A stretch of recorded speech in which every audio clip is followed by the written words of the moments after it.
He wasn't allowed to drive. He wasn't allowed to do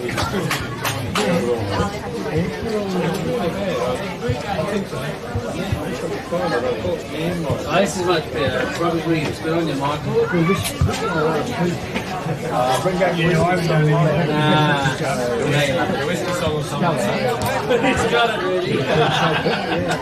And it's funny to say that's joy. You've got 30.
Holding the recreation ground today. The sun is shining, the ground's in pretty reasonable condition, considering the amount of rain the last 24 48 hours, and things are looking good. Glendon and Peter Miranda and Express Concrete and Peter Keefe this afternoon.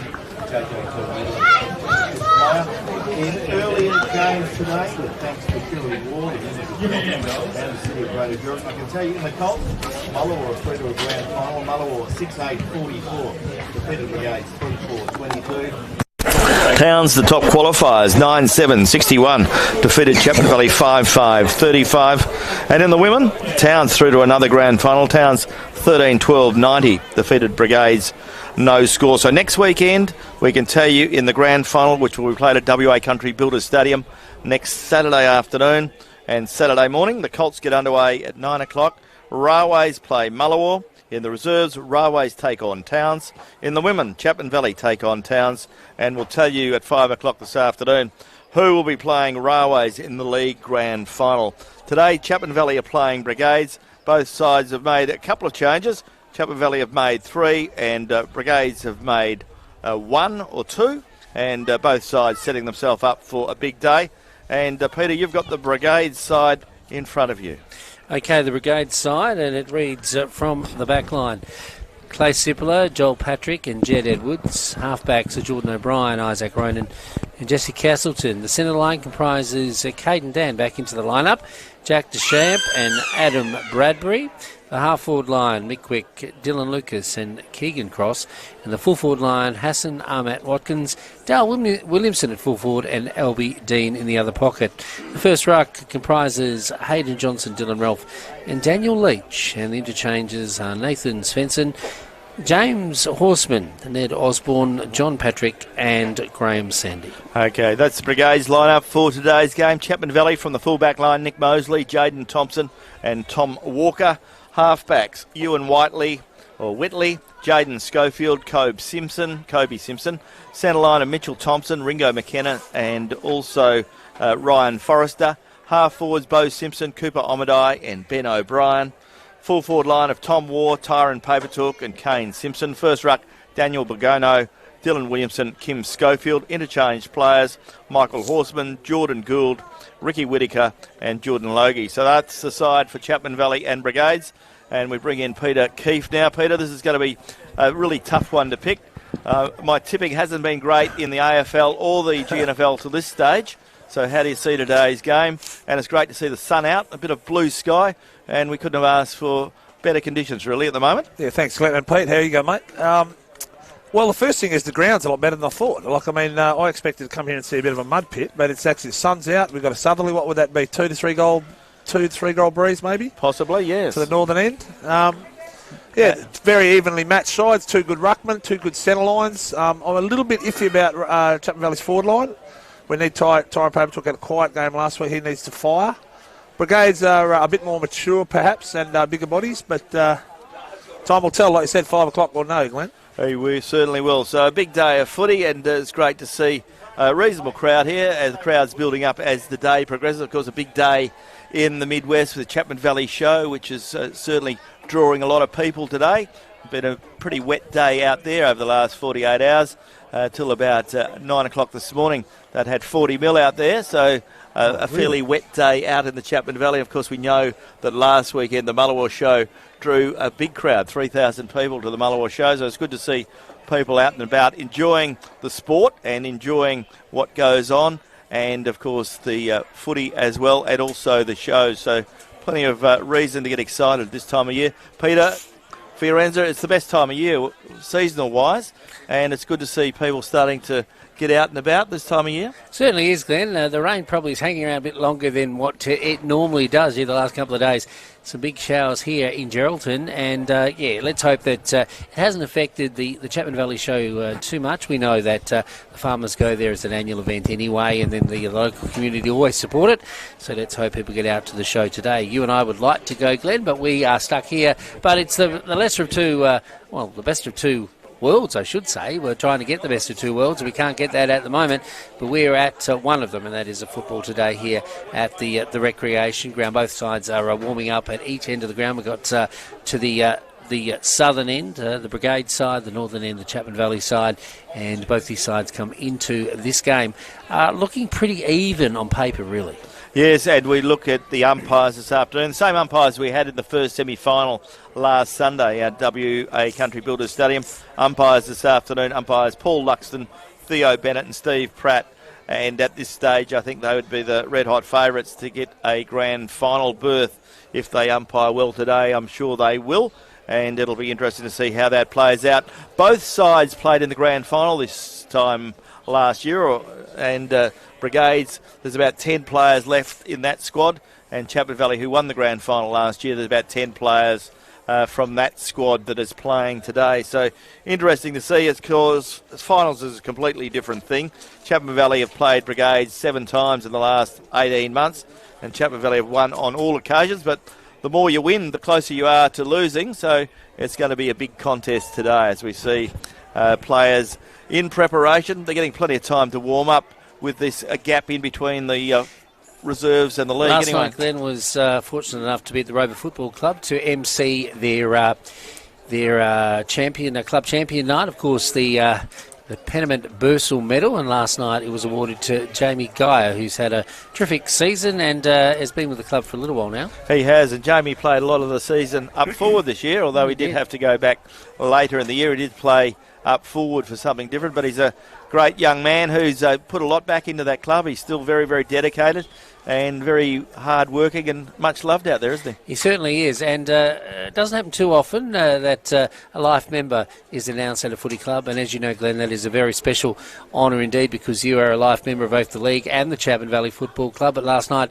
Steve Trent, who has been with the club, you may know him as the gatekeeper at the Rover Football Club out there at Greenough, was named a life member last night. Oh, congratulations. And he was presented his medal by well-known footballer with the Rover Football Club from yesteryear, and Johnny Criddle. Oh, that's lovely. Yeah, well, that's wonderful to see that Johnny was at the awards, but it's also great to see Steve.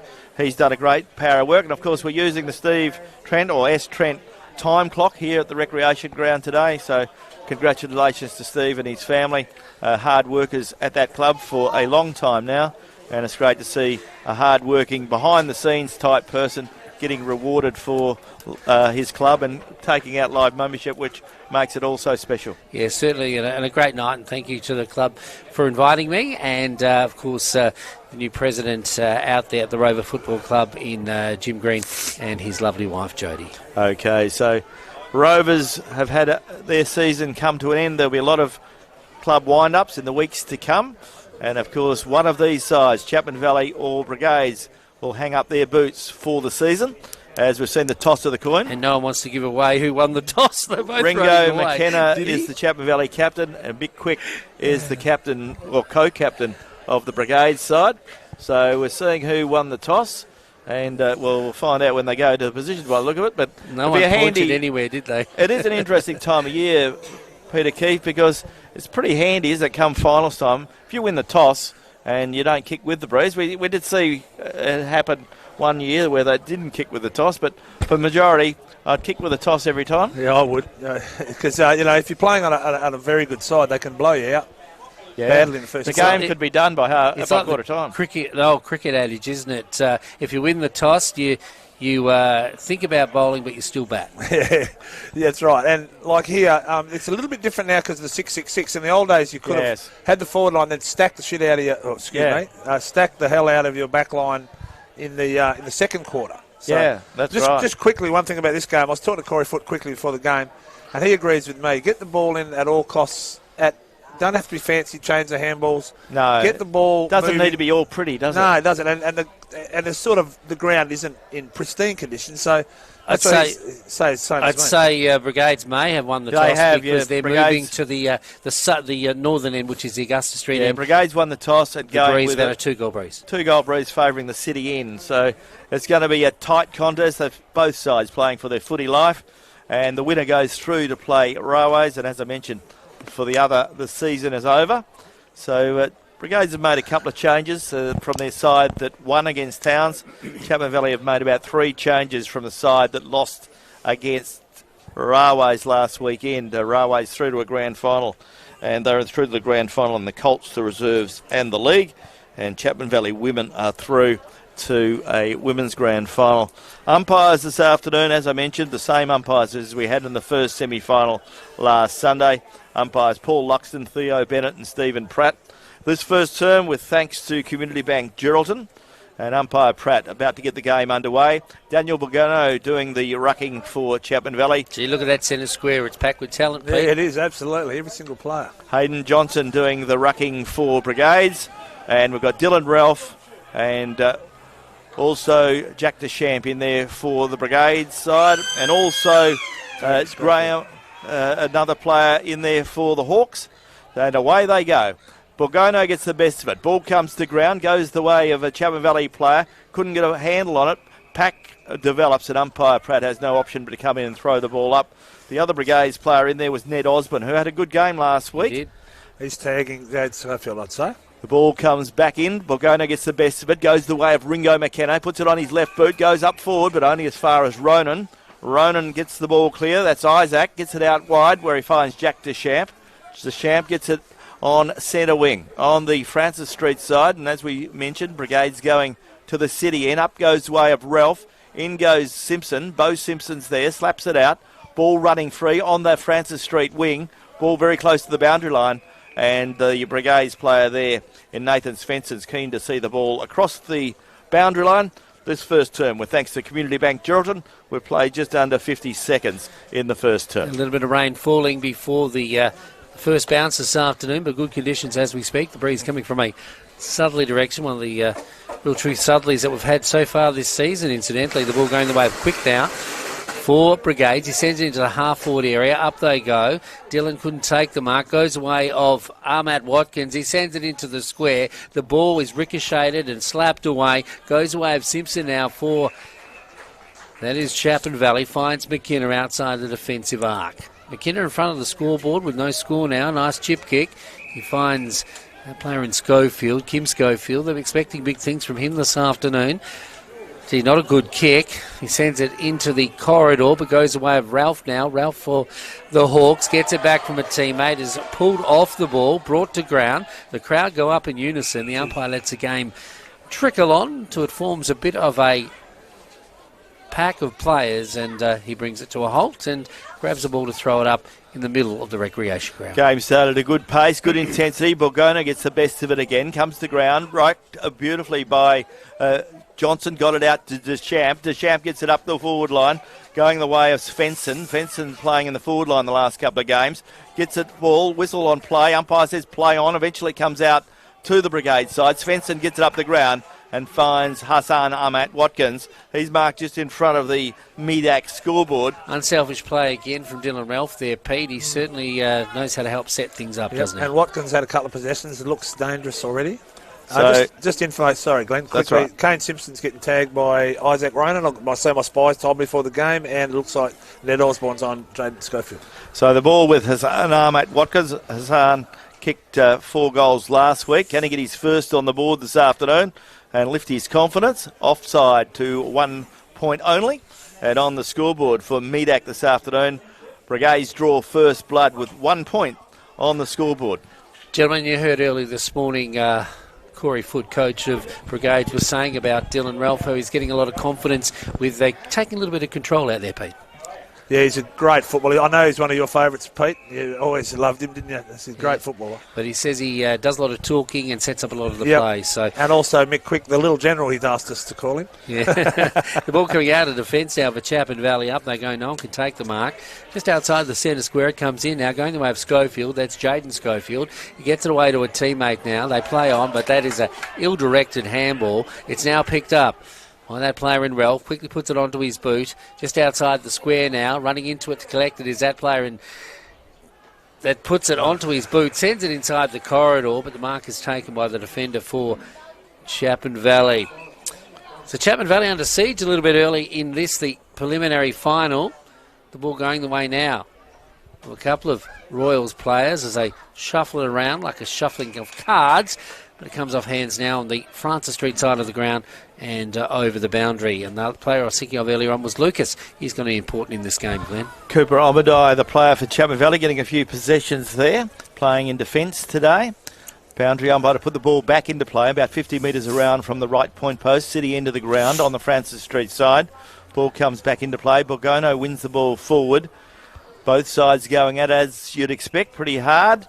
And they match up pretty well. There've never been big blowouts between these sides in those last couple of years. And this looks like a similar format. Both sides know each other very well.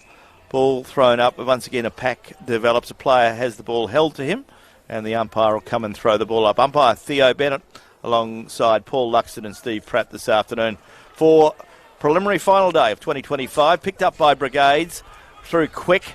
Goes the way of Kane Simpson. He slaps it forward. Picked up now by Dylan Ralph. Screws the ball around the corner. Ball goes over the pack. Picked up by Omadai. He goes by hand to Schofield. Schofield comes the way of Kobe Simpson. Kobe Simpson has the ball on half back.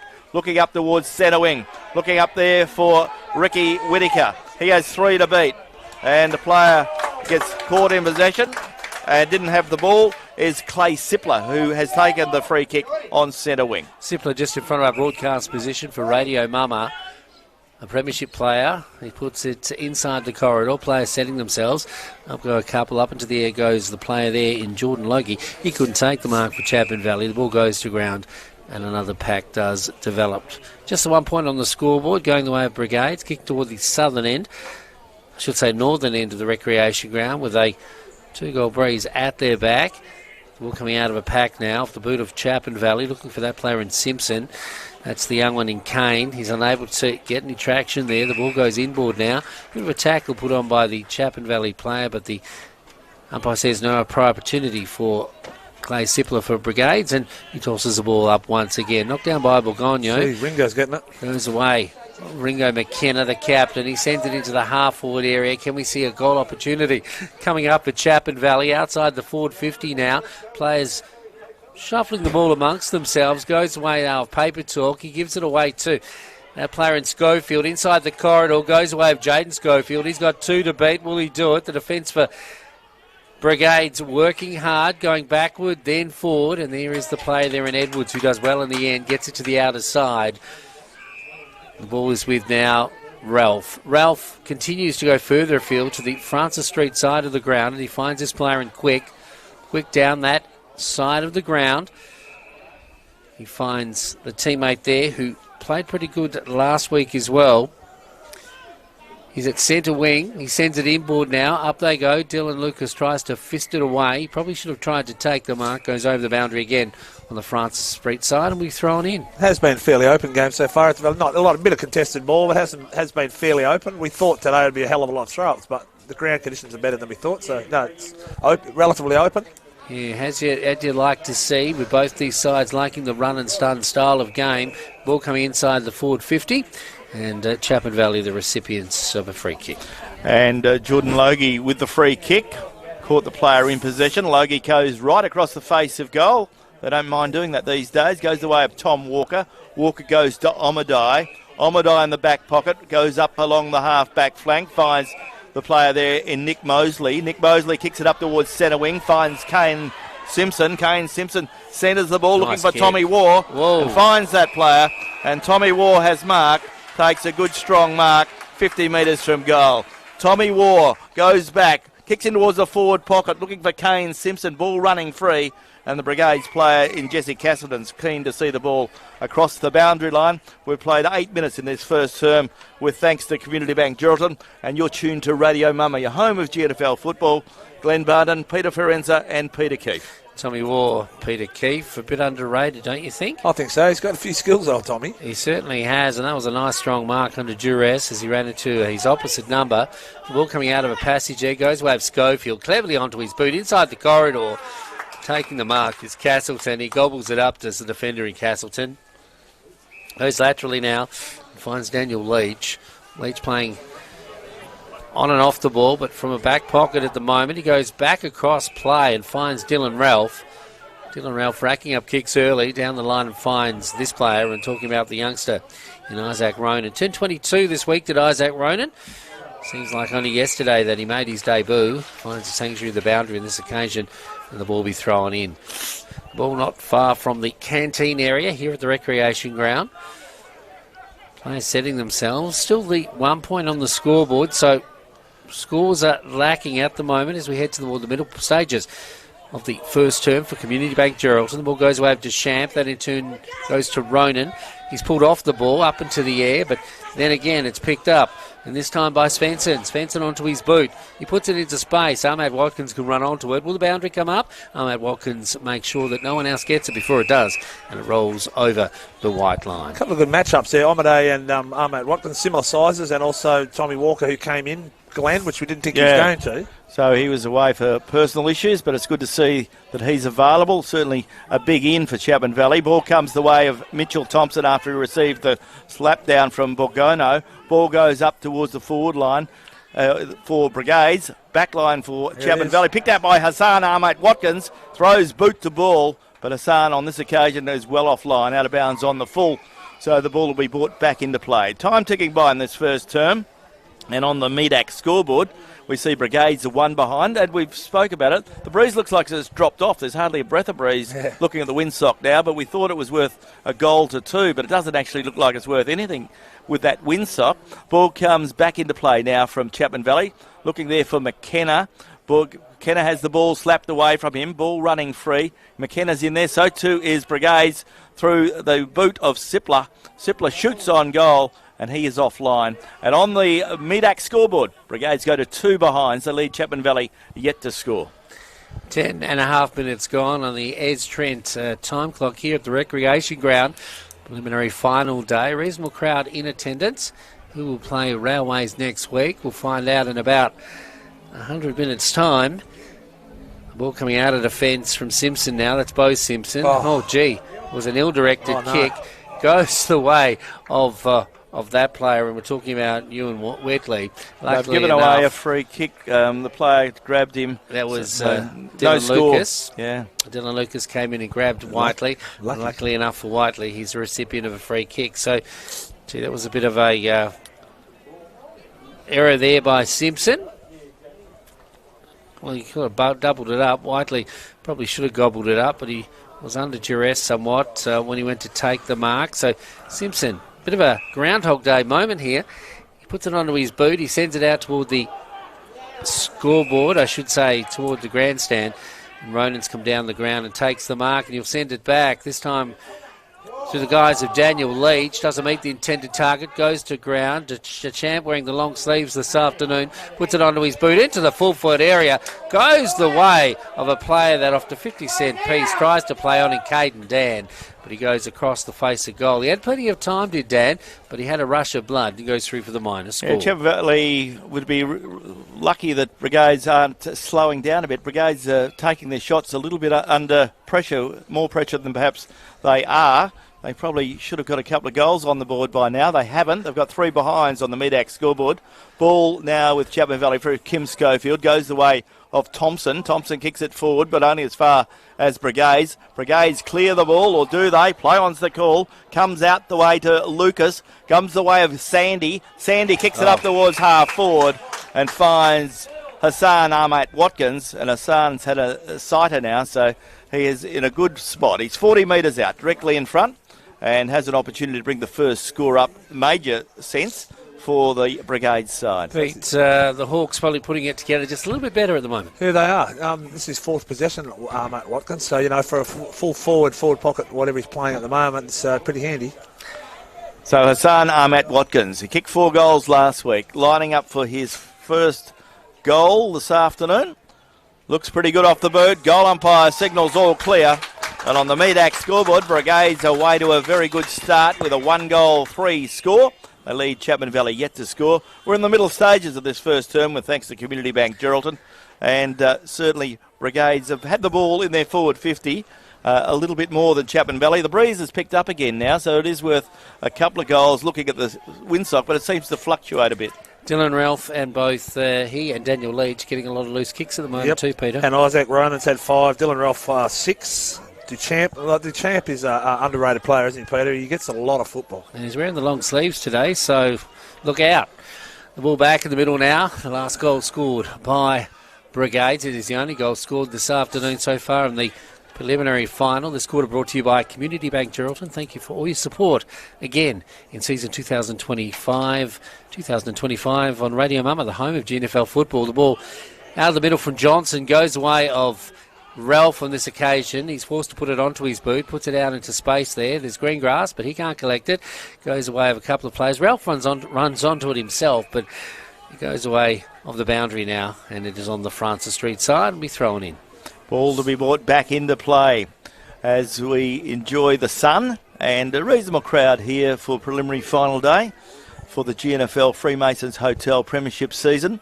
Ball comes in from the boundary throw-in, pack around the ball. Umpire gave them an opportunity to slap the ball out. The ball didn't come out, so umpire Pratt to go in and throw the ball up once more. So it's been interesting watching the ruck contests at the stage. This time Johnson gets the best of it, but it goes only as far as Chapman Valley's player there in Kim Schofield. Gets it up the ground, but a ball good mark taken there by Clay Sippler. Clay Sippler for Brigades, kicks it back to whence it came. In goes Jaden Schofield, but a good, strong mark taken there by Dylan Ralph. He's on fire. Dylan Ralph, 55 metres out, centres the ball, looking there for Daniel Leach. The ball carries that player. Picked up now by Chapman Valley, who clear it through Whitley. Goes the way of a teammate who gets it up towards centre wing. Looking up there for Tyron Papertalk. Ball slapped away from Papertalk, and there'll be a boundary throw-in on the outer side of Red Dust Holdings Recreation Ground on the Francis Street wing. The boundary umpire to put the ball back into play, and we've played 16 minutes in term number 1 with thanks to Community Bank Geraldton. Spent a bit of time on that side of the ground in the early stages of this game. All going the way of Brigades, but that tap out of the pack goes away now. Chapman Valley coming out of defence now through the guise of Cooper Omadai. He sends it down the middle of the ground, still in possession now, the Royals. They need to set something up, get a goal on the board soon, just to stop the traction going forward for Brigades. Goes away Ringo McKenna. He kicks into the man in front of him. That's Jesse Castleton. The ball goes up into the air and they come down, and the mark is taken, or not taken. Had a chance to ground. Yep. Clay Sippler's in everything this afternoon. Up they go. It's knocked down by Johnson once again, but going back the way now of Kane Simpson. Simpson out of that passage of play, gives it to a teammate. He'll send it back for Chapman Valley inside the forward 50. Few sorties forward in this quarter. A mark is paid, I think, and it looks like it's Kobe Simpson that will be... It's a free.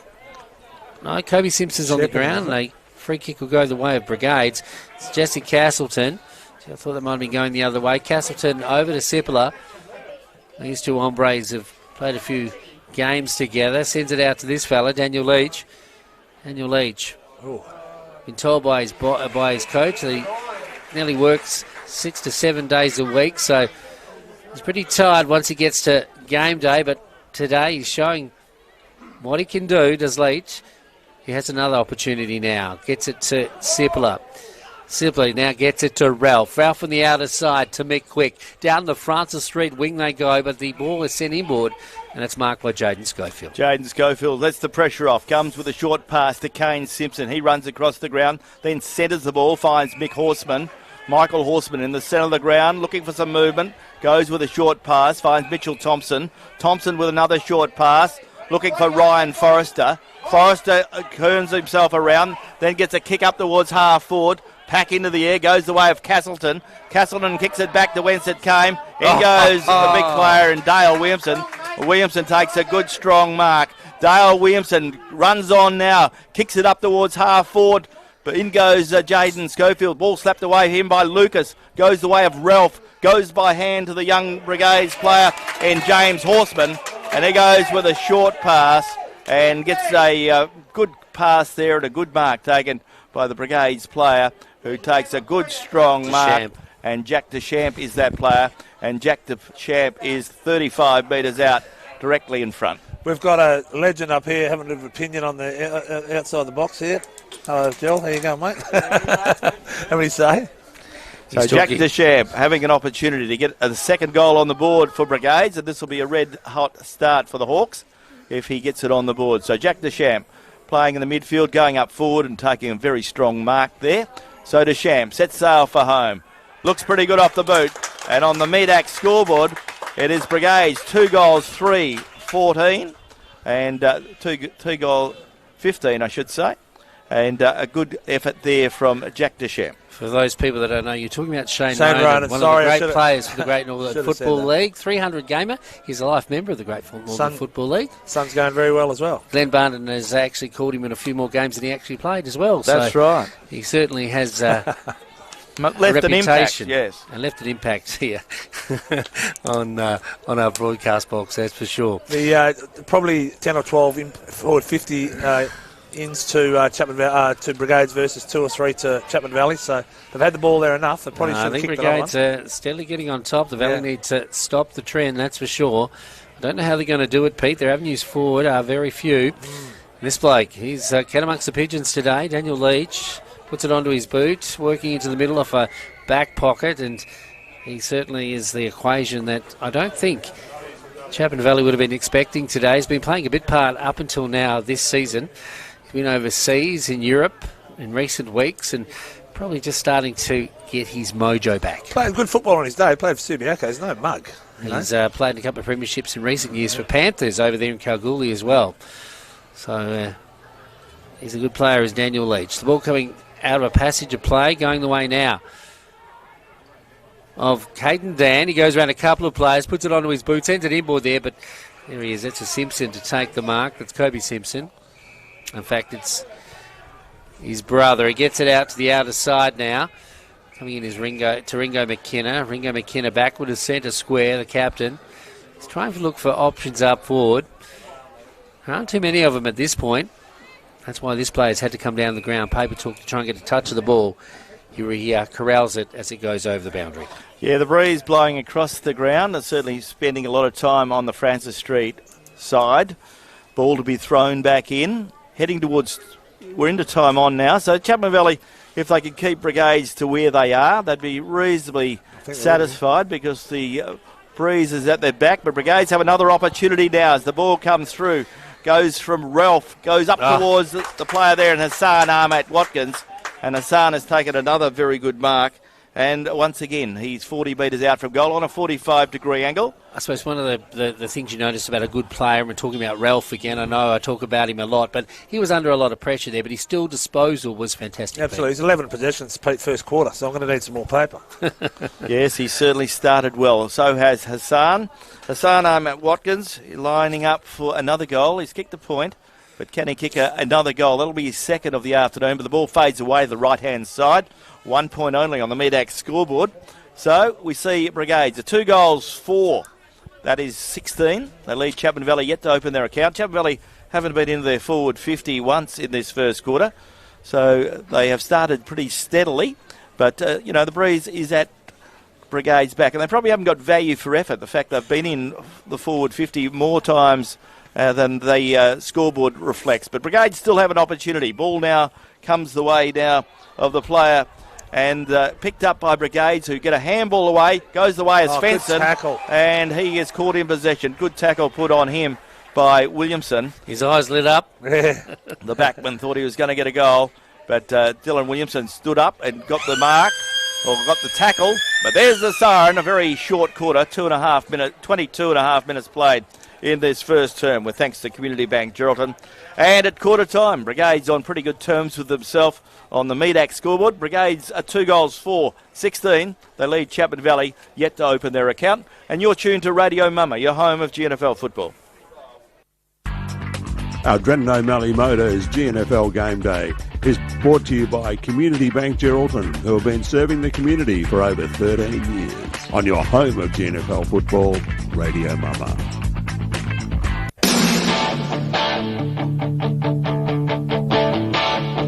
I got my first real 6-string, bought it at the 5 and dime, played it till my fingers bled, was the summer of 69, me and some guys from school, had a band and we tried real hard, Jimmy quit, Jody got married, should've known we'd never get far, oh, when I look back now, the summer seemed to last forever, and if I had the choice, yeah, those won't all be there, those were the best days of my life.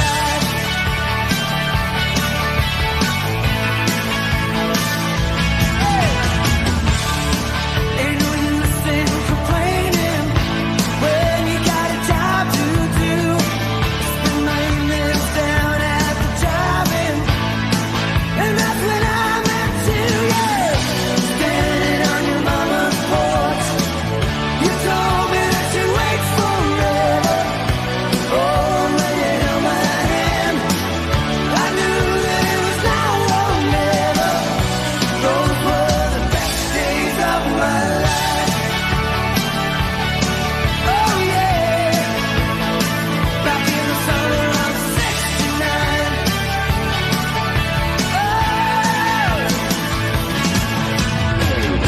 Man, we were killing time, we were young and restless, we needed to unwind. I guess nothing can last forever, no. Today's Drennan O'Malley Motors Game Day is brought to you by our great sponsors, the City of Greater Geraldton, working with sporting groups and families to make our lifestyle even better. Stay tuned to the home of GNFL football, Radio Mama. And it's quarter time of the football. Good afternoon. Welcome back. It's the preliminary final day of the GNFL Premiership season for the Freemasons Hotel. And you're tuned to Drennan O'Malley Motors Game Day on Radio Mama, your home of GNFL football.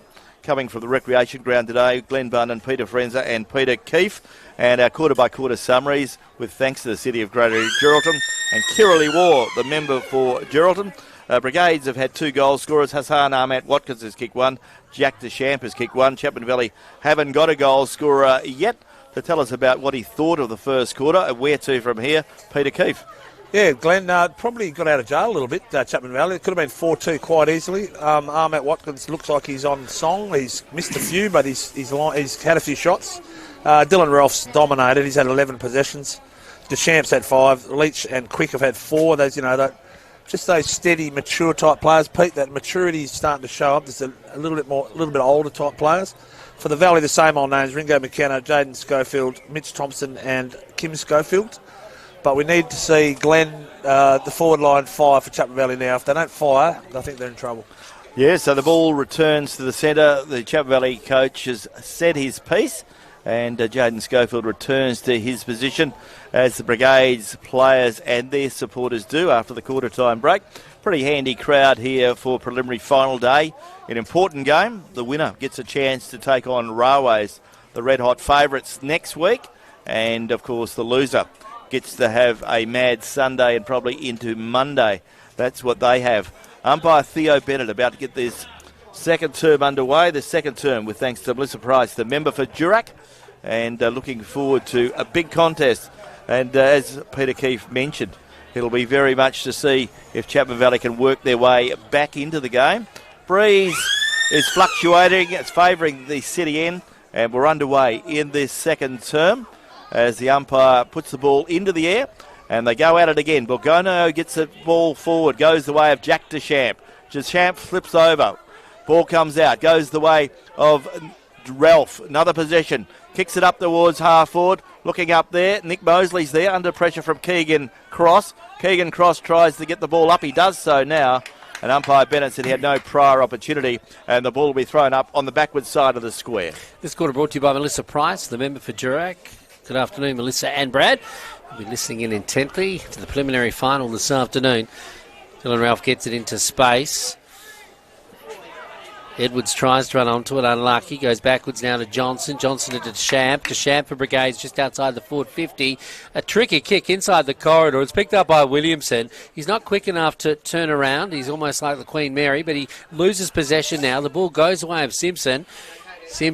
Kobe Simpson puts it onto his boot, sends it out into space now. But waiting there is Caden Dan back into the lineup. A handball to Deschamps. Deschamps tries again. Ditto, a second shot inside the corridor, looking for Williamson again, but outpointed on this occasion by a player there in Tom Walker. Tom Walker gets it outside the defensive 50, inside the centre square now. Borgono gets it to a teammate on the outer side. That player is Schofield. That's Kim Schofield. Down the line now, Chapman Valley. Keen to get a score on the board as it goes away of Jaden now. Jaden Schofield. The captain puts it inside the corridor, looking for a lead. Wall goes out. He can't lead. The ball spills free. But Castleton, casual as you like, picks it up now. Gets it to this player in Patrick, but he doesn't take the mark. He spent his lolly before he got it. Quickly brings it to ground to stop any collateral there. And the umpire will throw it up just inside or right on the 50-metre arc for Chapman Valley. It's Tom Waugh doing the rucking for Chapman Valley. Johnson doing it for Brigades. Ball comes back. In goes Deschamps. Ball spills out. Goes the way of a player who was held and didn't have prior opportunities. The umpire will come in and throw the ball up just on the boundary line, about 10 metres in from the boundary line, just in front of the Railways club rooms here at Red Dust Holdings Recreation Ground. Ball slapped forward and another ball goes out of bounds. So we've played 2 minutes in this second term with thanks to Melissa Price, the member for Durack.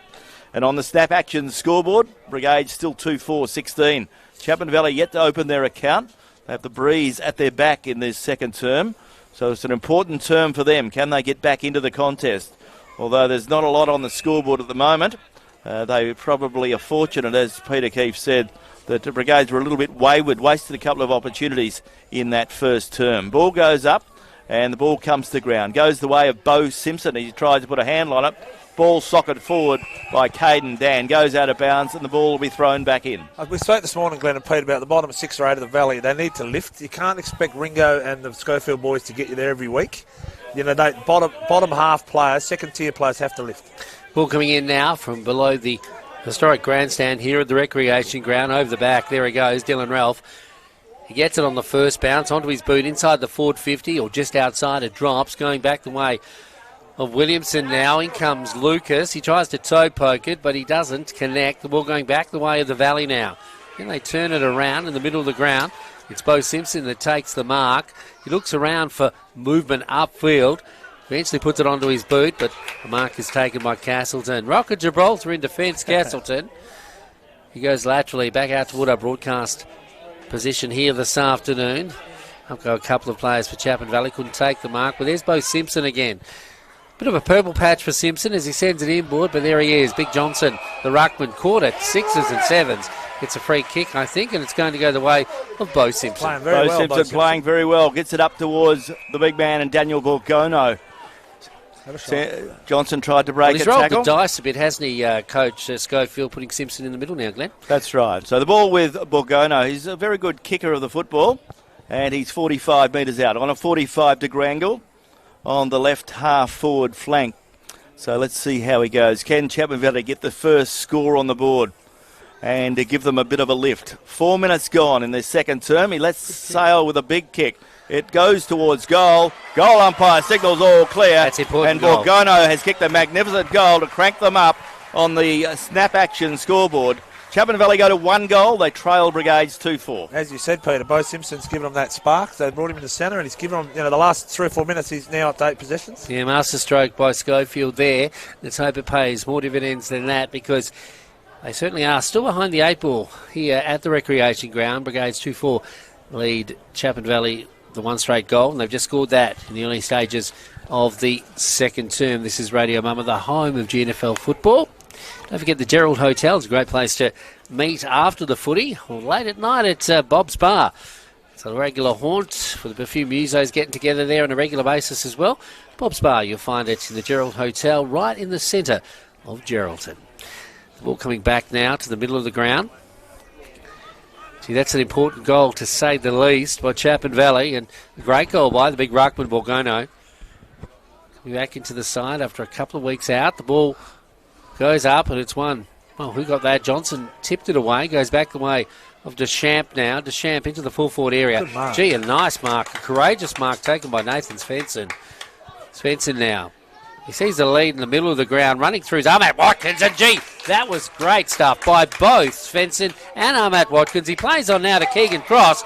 And Keegan Cross marks about 20 metres out from goal. And he's almost directly in front, Glenn. Keegan Cross can get that one back very, very quickly. Keegan Cross is 20 metres out. Good bit of play. Good mark from Nathan Svensson in the cricket pitch. He held his feet very well, took a good mark, moves it on, and then the ball goes forward. Bit of pushing and shoving going on there, back there. Svensson and Omadai getting to know each other a little bit more. As Keegan Cross sets sail for home. Looks pretty good off the boot. And he's got it through. Good goal, Keegan Cross. That's his first of the afternoon. And on the snap action scoreboard, a good response from the Hawks. Brigades go to 3 goals for the lead. Chapman Valley 1 goal straight. So a good, very quick response there from Chapman Valley kicking their first goal. Brigades respond. Ahmet Watkins, when he took his mark, Svensson's was good, but Ahmet Watkins' mark, Pete, was like poetry in motion, wasn't he's it? on fire. He's, they're hard. Those ones, they work so hard to kick a goal at Chapman Valley, and then 1 minute later the Brigades just reply. That's scary. Yeah. 3-4 plays, 1 goal. That's 22-8 on the scoreboard here at the recreation ground. Preliminary final 2025. The winner will go on to the grand final next week against a waiting Railways, while the loser will hang up their boots for season 2025. Ball back in the middle now. Up they go. Johnson cleverly brings it back and puts it to ground. Running onto it is Deschamps. He's unlucky. Johnson goes in again. Robes his own ball, but goes as far as that player in Schofield. That player is Kim Schofield. Puts it into space. Chapman Valley running onto it now. Beautiful ball into the full forward area, but no one was lurking to take the mark. The defenders for Brigades doing the better now as it goes away of Castleton. Castleton to the outer side. Miss-kicked that one, but going back the way of Schofield now. He shoots on goal as Jaden Schofield. Gee, he can get a lot of toe out of his kicks, does the former AFLer, and on this occasion goes through for the minor score. And on the snap action scoreboard, Chapman Valley go to 1 goal 1. They trail Brigades 3 goals 4. 8 minutes gone in this second term. Preliminary final day 2025.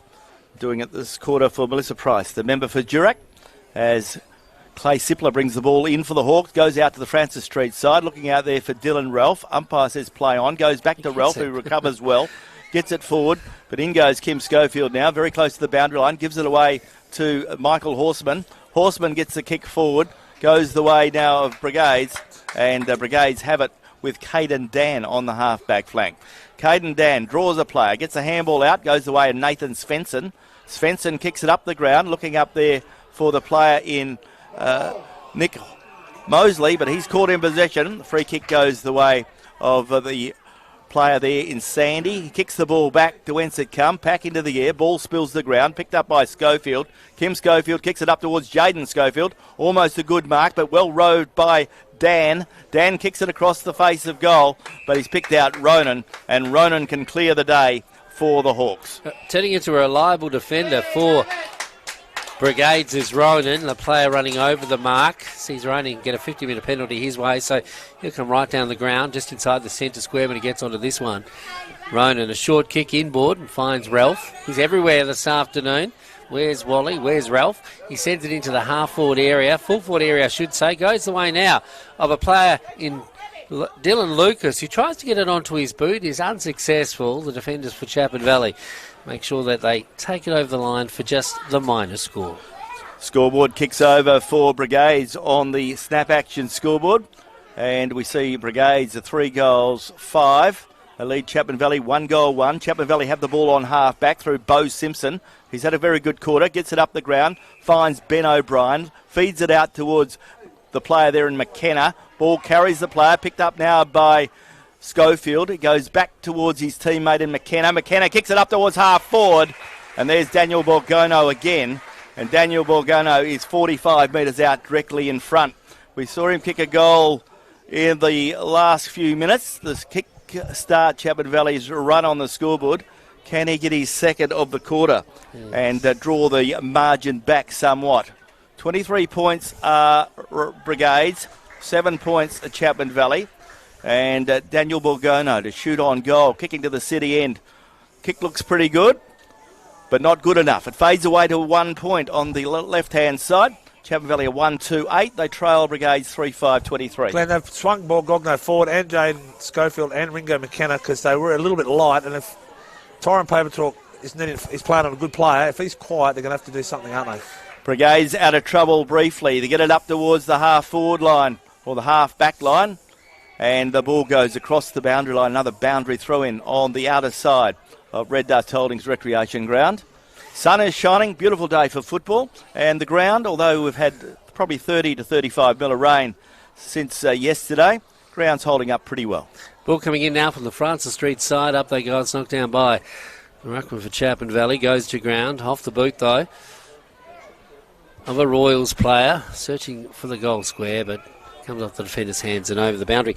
Pete, you were talking this morning, or we were talking about Pendlebury, one of the great players for the Collingwood Football Club, and you were saying to Wayne Clark on Sport FM how he always looks like he's got all the time in the world, but at the moment Dylan Ralph is looking very much the same. You're not wrong, he's getting a hell of a lot of it. Yeah, the ball coming out of the middle now from that player in Daniel Leach. He kicks to the outer side. He's looking for Lucas there. In fact, it's LB Dean. He's unlucky on that occasion, going back the way of Chapman Valley. Coming inboard now, Ringo McKenna puts it onto his boot, sends it inside the centre square. The mark isn't taken. Ricochets off, goes back the way of Ronan now. Ronan's quick to put it onto his boot for Brigades. The Hawks now have the ball at centre wing on the broadcast side. Bradbury sends it into space. Going back the way of Whiteley now. Whiteley for Chapman Valley's caught up by his opposite number, brought to ground. The umpire moves in to relieve the pressure. And the crowd's getting involved this afternoon at the preliminary final. Yes, there's a lot to play for this afternoon. There's playing for a grand final berth. As LB Dean comes off, he may have been hurt in that clash. Ball comes to ground.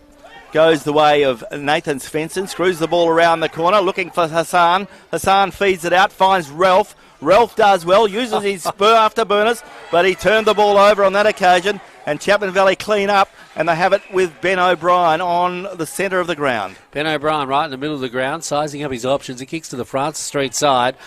Players going up into the air. Up goes that player in Edwards. Couldn't take the mark. Spills over the back. Chapman Valley could do something here as the ball is sent inside the corridor, and the mark is taken by Kane Simpson.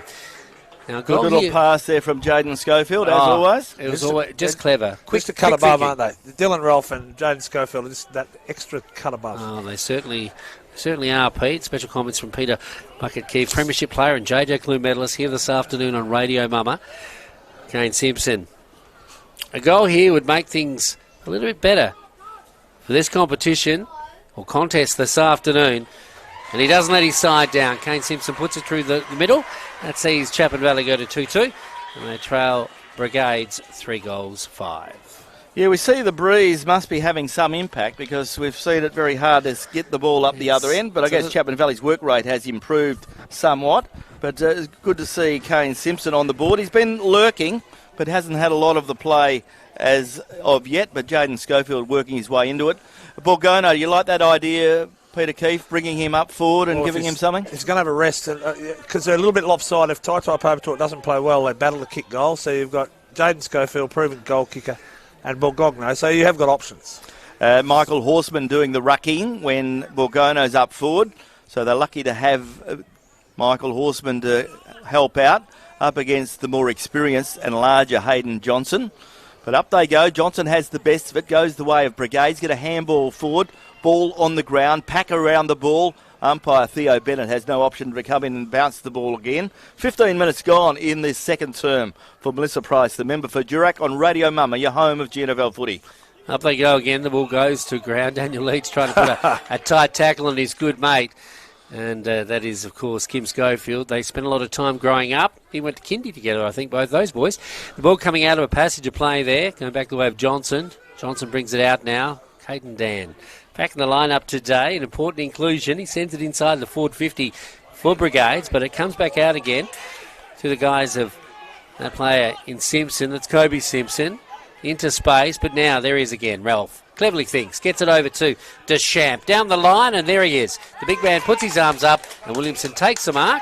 And he's about 20 to 25 metres out from goal, but on a pretty tight angle. Hard to kick from there. So interesting to see. Dale took a good mark. Well set up again by Dylan Ralph, who's the man of the moment. He touches everything, turns to gold at the moment. So here we have it. Dale Williamson lining up for goal. He's 35 metres out on a pretty cute angle. He's about 3 metres in from the boundary. And when he kicks, he'll be about 35 metres out. There goes the kick. Goes across the face of goal. Pack across the ball. Ball goes out of bounds. The boundary throw in deep in the left forward pocket. So Chapman Valley very close to the goals for the Brigades side. So they need to get it out of there, and they need to get it out of there quickly. Yeah, it's still in deep attack now for the Hawks. In it comes now at the Shenton Street end, the southern end of the recreation ground. Off the boot. A quick bit of work there by McKenna. He sends it to the outer side and finds the sanctuary of the Francis Street side of the ground. So, Pete, Chapman Valley working their way back into the game. Both Simpson helped them get back into it. Borgogno is a good target when he's down there, big fella. Ringo's playing well. So, yeah, they're level pegging, I guess you'd say, this quarter. The ball coming in now from that Francis Street side for the umpteenth time. The ball up into the air is knocked down by Chapman Valley, going the way of Deschamps. He doesn't waste any time, puts it onto his boot, sends it down the line. Player running onto it, quickly puts it onto his boot, sends it inboard. Clever. Going the way now of a player that's quickly wrapped up. Gee, they don't want him to go any further because the eyes did line up for one Daniel Leach, but he is curtailed in his efforts. The umpire throws the ball up. Running onto it, though, is Ahmad Watkins. He's quickly brought to ground again as well. So, Brigades keen to get another score on the board before half-time. 17 and a half minutes, or almost like 17 and a half minutes gone in this particular term, thanks to S-Trant Communications. The ball coming out of that passage of play. And the way Schofield, he tries to toe poke, but misconnects. The ball is still with Brigades, and that goes away of that player in Daniel Leach. The ball comes off another player, send inboard. Chapman Valley working overtime to ensure that Brigades don't get another score on the board, but this bloke can make a difference. That player is Ralph. He sends it inboard. He's looking for a teammate that can be equal to the challenge, but the defence for Chapman Valley are knocking back every sortie forward at the moment, Glenn, as it heads toward the boundary on the Francis Street side again. Yeah, the breeze is certainly seeing the ball over on that Francis Street side more than we would see normally, and the boundary umpire is going to go and search for the ball under one of the fig trees. See, they were under a lot of pressure then at the last couple of minutes, Chapman Valley, weren't they, Pete? Yeah, absolutely. They're under the pump. Ball to be thrown back in. Can Chapman Valley narrow the gap before the big break here at Recreation Ground? Ball goes the way of Schofield. Jaden gives it away of Dylan Williamson. Williamson kicks ball forward. Good mark. And a very good mark taken by Ben O'Brien. He's a clever player. And Ben O'Brien has marked 45 metres out on a 45-degree angle. And Ben O'Brien come into the side this week. And he's played some very good football for Chapman Valley this year. We all know he's a former Railways player, a former Brigades player, and now playing with his friends at Chapman Valley. So Ben O'Brien lining up for goal. Let's see how he goes. Can he get his first of the afternoon? Looks pretty good. And Chapman Valley, see the scoreboard click over for snap action. Chapman Valley go to 3-2. Brigades are 3-5 as we close in on half-time. 19 minutes gone in this second term with thanks to Melissa Price, the member for Durack. Yeah, just a 3-point ball game in favour of the Hawks. Chapman Valley have returned the favour in this particular term. They've done a few changes. They've rolled the dice, as Coach Schofield. Well, Gogner going forward will probably won't happen next quarter because it's a slight breeze. Ralph has to change his Guernsey because he's had a bit of treatment on it. Oh. So he's got another Guernsey now. So the ball back in the middle now. He's now number 22. Okay. Good number. I think we know him. Up into the air now goes the ball. It's knocked down by Johnson. Out of the pack it comes. Going the way now of Deschamps. He's been everywhere this afternoon. Sandy onto his boot, down the wing, looking for Albie Dean, but there's Simpson. Simpson for Chapman Valley gets out of space. Gets into space, I should say, and finds Jordan Logie. Geordie Logie on centre wing, just in front of the Radio Manama broadcast box. Kicks it up towards full forward or half forward. Looking there, found Daniel Borgono. In goes the Brigades player, gets boot the ball only as far as Kane Simpson. He gives it away to Ryan Forrester. Forrester screws it around the corner, but a free kick up the ground, or no, it won't, it'll come back. And the free kick will go the way of Forrester. Should have been up the ground, shouldn't Forrester in the middle of the ground is the recipient of a free kick. He kicks into the man on the mark. That's Ed Osborne. Luckily enough, running through was Williamson. He quickly puts it onto his boot. A nice big kick into the full forward area. Going the way of a player there in Simpson, who was collected somewhat. The umpire was unsighted. Eventually blows his whistle. Goes in to relieve the pressure. In the shadows of the goals for, Chapman Valley on this occasion. Can they get another score on the board and snatch the lead? And back the way of this player. He can do it. That's paper talk. He puts it inside the corridor. Players diving on top of it, but cleverly it's taken away by the defender in Castleton to the outer side now and finds Deschamps, the two long-sleeved hombres working together down the Francis Street side. He's looking for that player in Dylan Lucas, can't take the mark and spills over the boundary. 21.5 minutes gone. Chapman Valley had an opportunity there, but Brigades through the hard-working Jesse Castleton saved the day. Ball now on centre wing, outer side of the recreation ground. Time ticking by in the second quarter. 3 points the margin in favour of Brigades. Ball comes back in from the boundary throw-in. Goes the way now of Chapman Valley, who soccer the ball up towards half forward. But Brigades are there. And Caden Dan is that player. Caden turns around, kicks it back to whence it come. Pack into the air. Ball comes to the ground. Picked up now by Whitley. Comes back towards Daniel Borgono. Tried to do a nice little kick, but it goes the way of Osmond. Osmond gets up the line, gets the player there in Lucas. Lucas kicks it forward, looking up there for LB Dean. LB Dean couldn't control the ball. Picked up now by Cooper Omadai. He goes back, looking there for the player in Simpson. In goes Omadai, puts a tackle on, and a good tackle it was. And Graham Sandy is that player. The umpire says, give it to me, you were both in it, I'll throw the ball up. Yes, he does. Just outside the centre square, players setting themselves. Up they go. There's Borgono, knocks it down, almost down the throat of that player in Schofield. He puts it onto his boot to Schofield, inside the centre square now. Running onto it is Quick. He's not quick enough on this occasion. Going backward to a teammate who tries to bottle it all up. Still inside the centre square. And it is Sheep Stations here this afternoon, the preliminary final. Brigades got off to a good start, but it's tightened up as we head to the half-time break with Chapman Valley. Almost evening the score. The ball going the way to Deschamps now. Back to that player in Leach. Leach in turn brings it out and finds the youngster there in Horseman. Horseman in turn, a nice kick inside the forward 50. He's dealt with when he got rid of the ball. So that will mean the ball will come down the ground. And it's with a man that I don't think Chapman Valley would like to see shooting on goal. No. Hassan Ahmad Watkins is that player. He's kicked one this afternoon. So Hassan is 40 metres out, directly in front. And he's looked very dangerous throughout the day. Kicking into the breeze. So it will be awkward. The breeze will be blowing across him as he kicks it. But he's a very, very clever player, as we know. Hassan, who kicked 4 last week, lining up for goal number 2 this afternoon. There goes his kick. Fades away badly to the right-hand side. Pack into the air. Ball still in play. Comes the way of Chapman Valley. Gave it away to Lucas. Goes the way of Keegan Cross. Keegan Cross runs around his players. And Keegan Cross gets rid of the ball. Not on time. And he's caught in possession. And Chapman Valley can relieve the pressure. But Keegan gave it a pretty good effort and just couldn't break the last He looked like tackle. a bowling ball through Skittles on that occasion, didn't he? The ball coming out of defence now, and the siren sounds to announce that we have a game on our hands here in the preliminary final for 2025. And at half-time, it is Brigades 3-5. They lead Chapman Valley 3-2. And you're listening to Radio Mama, the home of GNFL football. Today's Dren O'Malley Motors Game Day is brought to you by our great sponsors, the team at Dren O'Malley Motors. Make sure you make them your first choice for your second-hand cars. Stay tuned to the home of GNFL football, Radio Mama.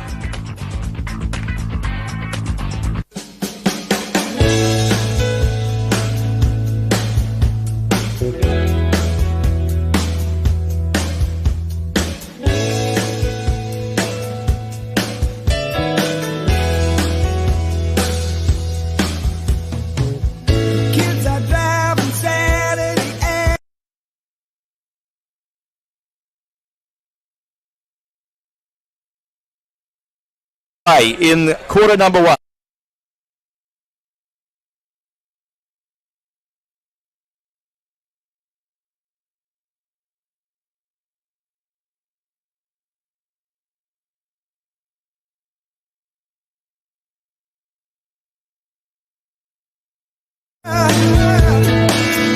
Time to book a room and stay tonight.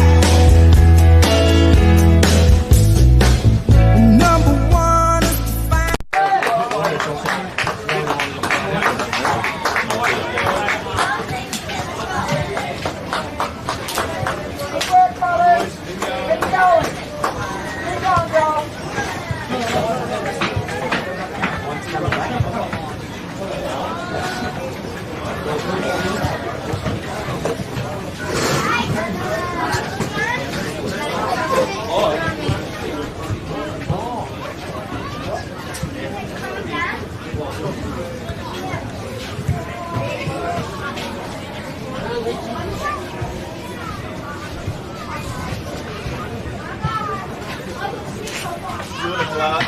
Go in there and just tell him kick it long, will you? Michael, would you like a drink? You sure? At both sides, Butch. Yeah, mate, no worries.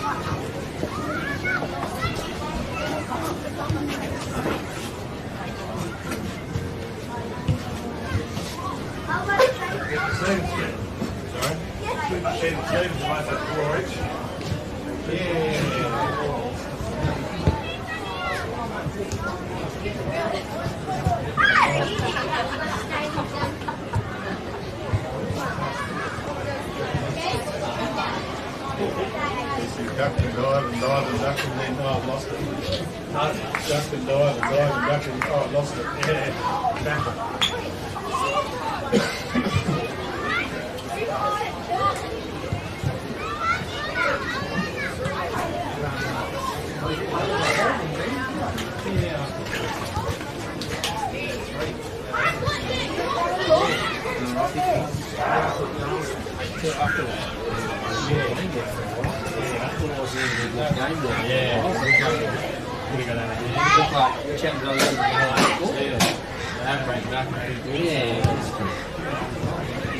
Makes it more exciting. It does, mate. It does.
Oh, thanks, man.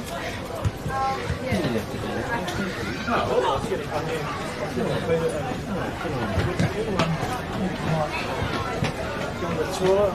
Oh man, because you know, I might get the corner short. And the next I like that. Especially, hey, it's not good having all this rain around, is it? No, the more you drink.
I meant to tell you, Michael, those leverage ads last week, I'm watching the TV, it was really good.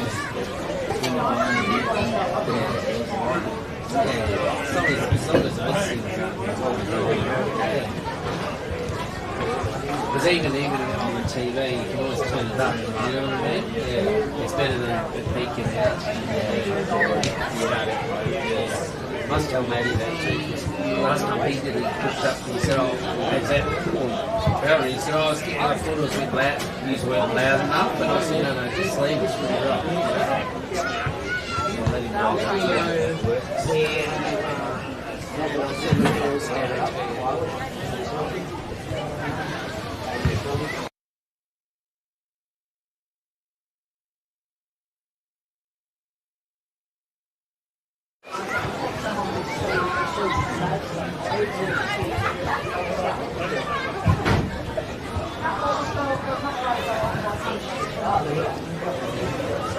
To get close now.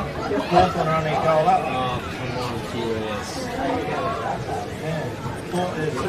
Yeah. That's good. What is it now? Oh,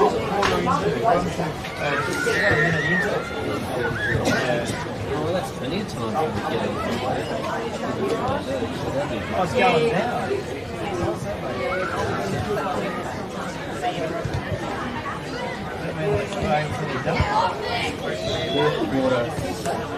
Yeah, a minute to go.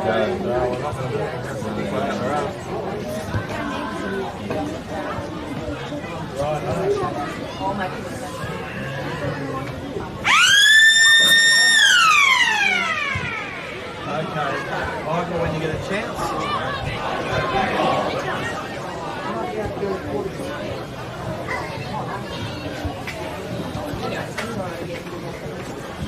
Down to 7 points. Yeah. It's only a minute to go, though.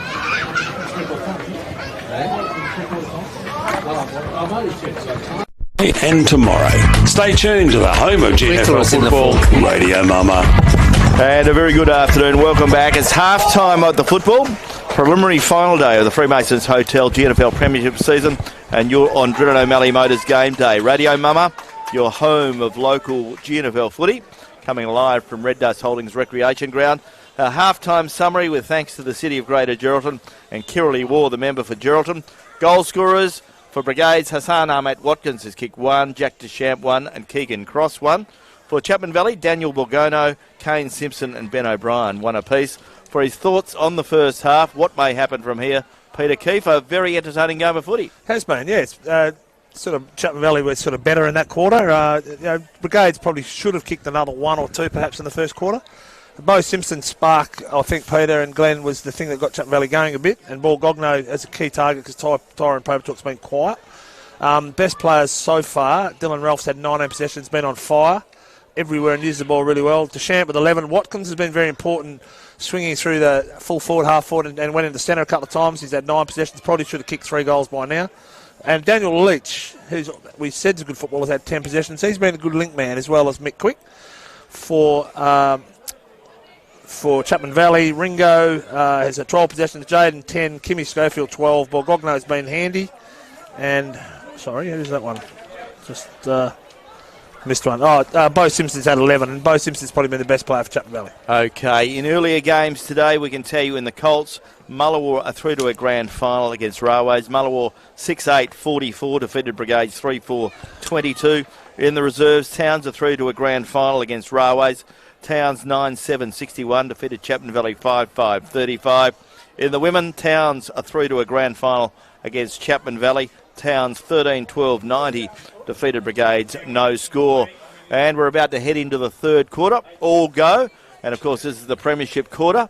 And the breeze, I think, is. I was talking to a couple of players during the half-time break that played in the reserves, and they say the breeze is very, very strong. It's a bit of loser. And here we think it's not so bad, but it seems to be very hard to kick a goal at the southern end of the ground. We can kick goals at the northern end. Then Tuesday night, a big night for the GNFL. It is. It's JJ Clune night, and some of the major contenders you would think would be the well-proven and very good footballer Flynn Dillon, who is from the Railways Footy Club. Jesse Adamini would be another one amongst those. And, of course, Railways have got a good record in JJ Clune. So too have Brigades. And one of the players out here today, their player in Dylan Ralph, has been very good. I don't know that Dylan's season started as well as it is ending. Yeah. He's certainly in marvellous form, and he's certainly good enough to win a JJ Clune. Hayden Johnson's won one before. Zane Marwick is one that I think will come under notice from the Towns Footy Club. Drew Forrester. And from Chapman Valley, you would think the Schofield boys, Jaden and Kim, would both come under notice. And perhaps Mitch Thompson on centre wing has had a very good season as well. Yeah, Mitch Thompson, maybe a little bit of a dark horse, Glenn. He does a lot of work in the games we've seen. He's been amongst their best players just about every week, hasn't he? So, he has, certainly has. Jaden Schofield's on the wing now. We've got Ahmed Watkins has gone in the centre. So there's swinging players around everywhere. And Borgogno's gone back into the ruck, which I thought would happen, into the win. So the ball to be thrown up, and Nathan Svensson, he loves a little bit of a contest, and he's got one with Jaden Schofield on centre wing. So Hassan, as Peter mentioned, moved into the centre. Daniel Borgono do the rucking against Hayden Johnson. Up they go. Borgono gets the best of it, goes the way of Kim Schofield. Schofield quickly kicks it in towards the forward pocket, looking there for Kane Simpson. Kane Simpson throws it on his left boot, looking up there for Paper Talk. Doesn't mark the ball. Ball goes back. And Brigades can clear for Drilling O'Malley Motors in this third quarter through Clay Sipler. Goes up along the boundary line, and the ball very close to the boundary line. Goes out of bounds, doesn't go out of bounds on the full, and the boundary umpire to put the ball back into play. On that occasion brought out by Jed Edwards in deep defence. Bo Walker spoke very highly about him on the program. He said he was the most defensive player he's played on this year, and we've seen Jed play quite a bit. We've seen a lot of Brigades games. And Jed has certainly been one of Brigade's better players each time we've seen him play. He does his job, and as Bo Walker told us this morning, he does his job very well. So the ball now just inside the forward 50 now. Going forward are Chapman Valley. They've got a spring in their step after edging ever so close to their rivals in Brigades at half-time. Just 3 points in it. Very low scoring game. Ball coming in again, alas, from the Francis Street side. Up they go. No one can get it. Players dive on top of it, and another pack develops. The breeze, as Glenn said, are pretty fickle this afternoon. Can't even feel it in here at the moment. You can't, and yet it's certainly still blowing on the windsock across the ground, but favouring the city end. Well, it's blowing those clouds away, which is good to know. The ball going back the way of a Chapman Valley player. He burst through the pack, but off the ball, something was seen. The free kick will go the way of Deschamps. Excuse me, Peter. Glenn and Peter, one thing I walked up to get an AFL score, and about 5 people said the same thing as me. When they've got the wind, use the thing. Kick the ball long. It's not AFL. You don't need a chain of handballs or a chip. If your skills aren't quite up to it, kick the ball long to a target. Kick it into the 50. And that seems to be a state where the players don't have that plan anymore. They just got to chip the ball around, don't they? They seem to think they need to do that to keep possession. You sound like a dinosaur, but at the end of the day, the ball's in the 50, and that's where you kick goals. You don't kick 50 goals outside 50 there. Yeah, the ball just outside the centre square again on the Francis Street side. The ball going the way of Dan. He gets it to a teammate but loses possession. Goes back the way of Chapman Valley now onto their boot. They kick it inside the corridor. They still have possession. Williamson gets it out to Simpson here. That's Kane Simpson. He's got a couple to beat. He beats them once, twice, goes back and tries and does it again. Gets a handball away, but it's Brigades that do the better. Deschamps thought he had a month of Sundays. He's quickly brought to ground. A beautiful tackle by Mitch Thompson, who we mentioned earlier. Workman-like tackle, Thompson. He sends it into the forward 50 now. Up goes that paper talk. He almost took the mark, goes over his head. Going to ground, the Chapman Valley forward picks it up. So too loses possession. In go a couple of players, and one of those is Jordan O'Brien. He gets a hip and shoulder a little bit too late, and he'll have a free kick, Glenn. Jordan O'Brien, one of the co-captains of the Hawks. Jordan plays on, kicks into the man on the mark, goes the way of Simpson. Simpson throws boot the ball, but the ball goes across the face of goal and out of bounds, and the ball will be thrown back in. So Chapman Valley have got it in their forward 50, and they're deep in the left forward pocket. Can they score while they have it there? Chapman Valley have trailed all day. We're into the early stages of this third term for Drennan O'Malley Motors. Can Chapman Valley get a score on the board and take the lead for the first time in the preliminary final of 2025? Goes the way of Tyrant Papertalk. He puts boot to ball, but his kick is cut off. Good mark taken there by Jordan O'Brien. Comes out of defence now, looking for Sippler. Sippler taking a few marks in defence in his time over many years for the Brigades Football Club. Down the line, looking for Lucas. He takes the mark. Dylan Lucas spoke to me before the game. Very quiet man. Unassuming. He comes down to Johnson now. Centre wing Johnson, the ruckman, sends it inboard looking for Deschamps. Umpteenth possession here this afternoon. Deschamps wearing the long sleeves. He switches play after going in one direction and finds Nathan Svensson, who's equal to this task. Svensson sends it further afield into the full forward area, but Ahmad Watkins is pushed out of the way and the defender takes the mark for Chapman Valley. He goes laterally now. Bo Simpson moving back into defence. He's in the middle, he's in defence. He's everywhere is Bo Simpson. The ball coming now further afield, finds Mosley. Mosley goes laterally again to the outer side. Kim Schofield has it, not far from the scoreboard. Sees his side still trailing by 3 points. So no score on the board since the beginning of the second half. The ball coming inside the centre square now, going to ground. Caden Dan tries to do something with it, loses possession, goes back the way of Sippler, who's working hard, coming down the ground, but it's Chapman Valley do the better onto their boot, into the half-forward area. He sends it inboard. Paper talk. Didn't know the ball was coming for him, misjudges it, goes back the way of the defender. The player again, we're talking about Edwards. Tries to get it to a teammate. Chapman Valley do the better. Player is tackled, then not tackled, goes to ground. And Patrick put on a vice-like tackle on his opposite number there. Tommy Walker hit the deck. Hit the deck pretty hard. We could feel the shudder from here. The ball will be thrown up just inside the forward 50 for Chapman Valley. Ball in the forward 50. Can Chapman Valley get a score on the board? Comes to Chapman Valley. They shoot on goal, and he's very happy with that. Goal umpire signals all clear, and that's a good goal from Ryan Forrester. And Ryan Forrester has got another score on the board for Chapman Valley. And Chapman Valley, for the first time in the preliminary final of 2025, are in front. Chapman Valley are 4-2. They lead Brigades 3-5 on the MEDAC scoreboard. On our game of the day for Drennan O'Malley Motors on Radio Mumma, your home of GNFL Finals footy. Chapman Valley 3 points up, the first time throughout the day. The ball coming back to the middle now, and Chapman Valley have their tails up. A couple of changes late in the second term by Jaden Schofield is certainly starting to pay dividends. Chapman Valley have got more confidence, or showing more confidence, and it's reflected now on the scoreboard. Up they go, Borgonio up against Johnson. Borgonio wins it on this occasion, going the way of McKenna. McKenna looks for space. There's only green grass, and it finds the boundary once again. Guess what? It's deliberate, is it? Yep. Cool. Well, there was no one there, and so the intention probably wasn't what he thought. The ball coming off Dan now, finds Deschamps. Deschamps down the wing. Looking for support up front there. It's fisted away by Svensson. Svensson into space. Player pulled off the ball, didn't have it.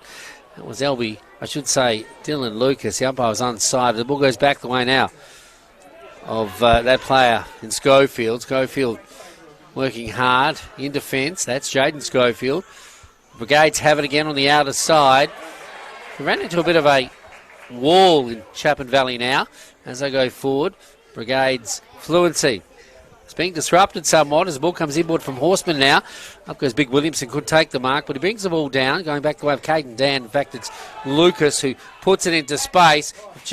They sniff, have a bit of a sniff to Brigades as it goes away now. With the player in Mick Quick, he's knocked off the ball. The ball goes to ground. Chapman Valley player is tackled a little bit high, one would think. And he will be the recipient of a free kick, and that is Thompson once again. Simpson boys are going well. Kane Simpson's gone down the back line, and Bo Simpson's been solid in the last 20, 30 minutes, so a bit of influence. Ryan Forrester gets the ball up the ground, goes the way now of the player in Tyron Papertalk, gets a handball away, only as far as Brigades. Brigades under the pump, Brigades player and Chapman Valley player having a bit of a wrestle behind play. And the umpire said, get back onto the game. It's Daniel. Daniel Leach, surprise. The ball will be thrown up on the backward side of the square. Umpire says there's too many people around the road. Let me throw it up again. Get out of the road so I can relieve from the back. There he does. Puts it up. Player goes down. And that player looks, I don't know what happened to him because in a fair bit of bother. Ball comes the way and a player is caught in possession. Daniel Leach. Ball comes down now. And that player is Schofield. Comes across the ground, looking there for Mitchell Thompson. Finds Whitley. Whitley gets a handball away, back towards Thompson. Picked up by Ronan. Ronan kicks the ball forward, looking up there for the player. Goes the way of Svensson. Svensson gets tackled. Ball held to him. Umpire says play on. Goes back towards Chapman Valley player. Shrugs a tackle. Goes the way of Borgono. Goes to Whitley. Whitley gets his kick out towards centre wing. Looking out there for Dylan Williamson. Finds that player.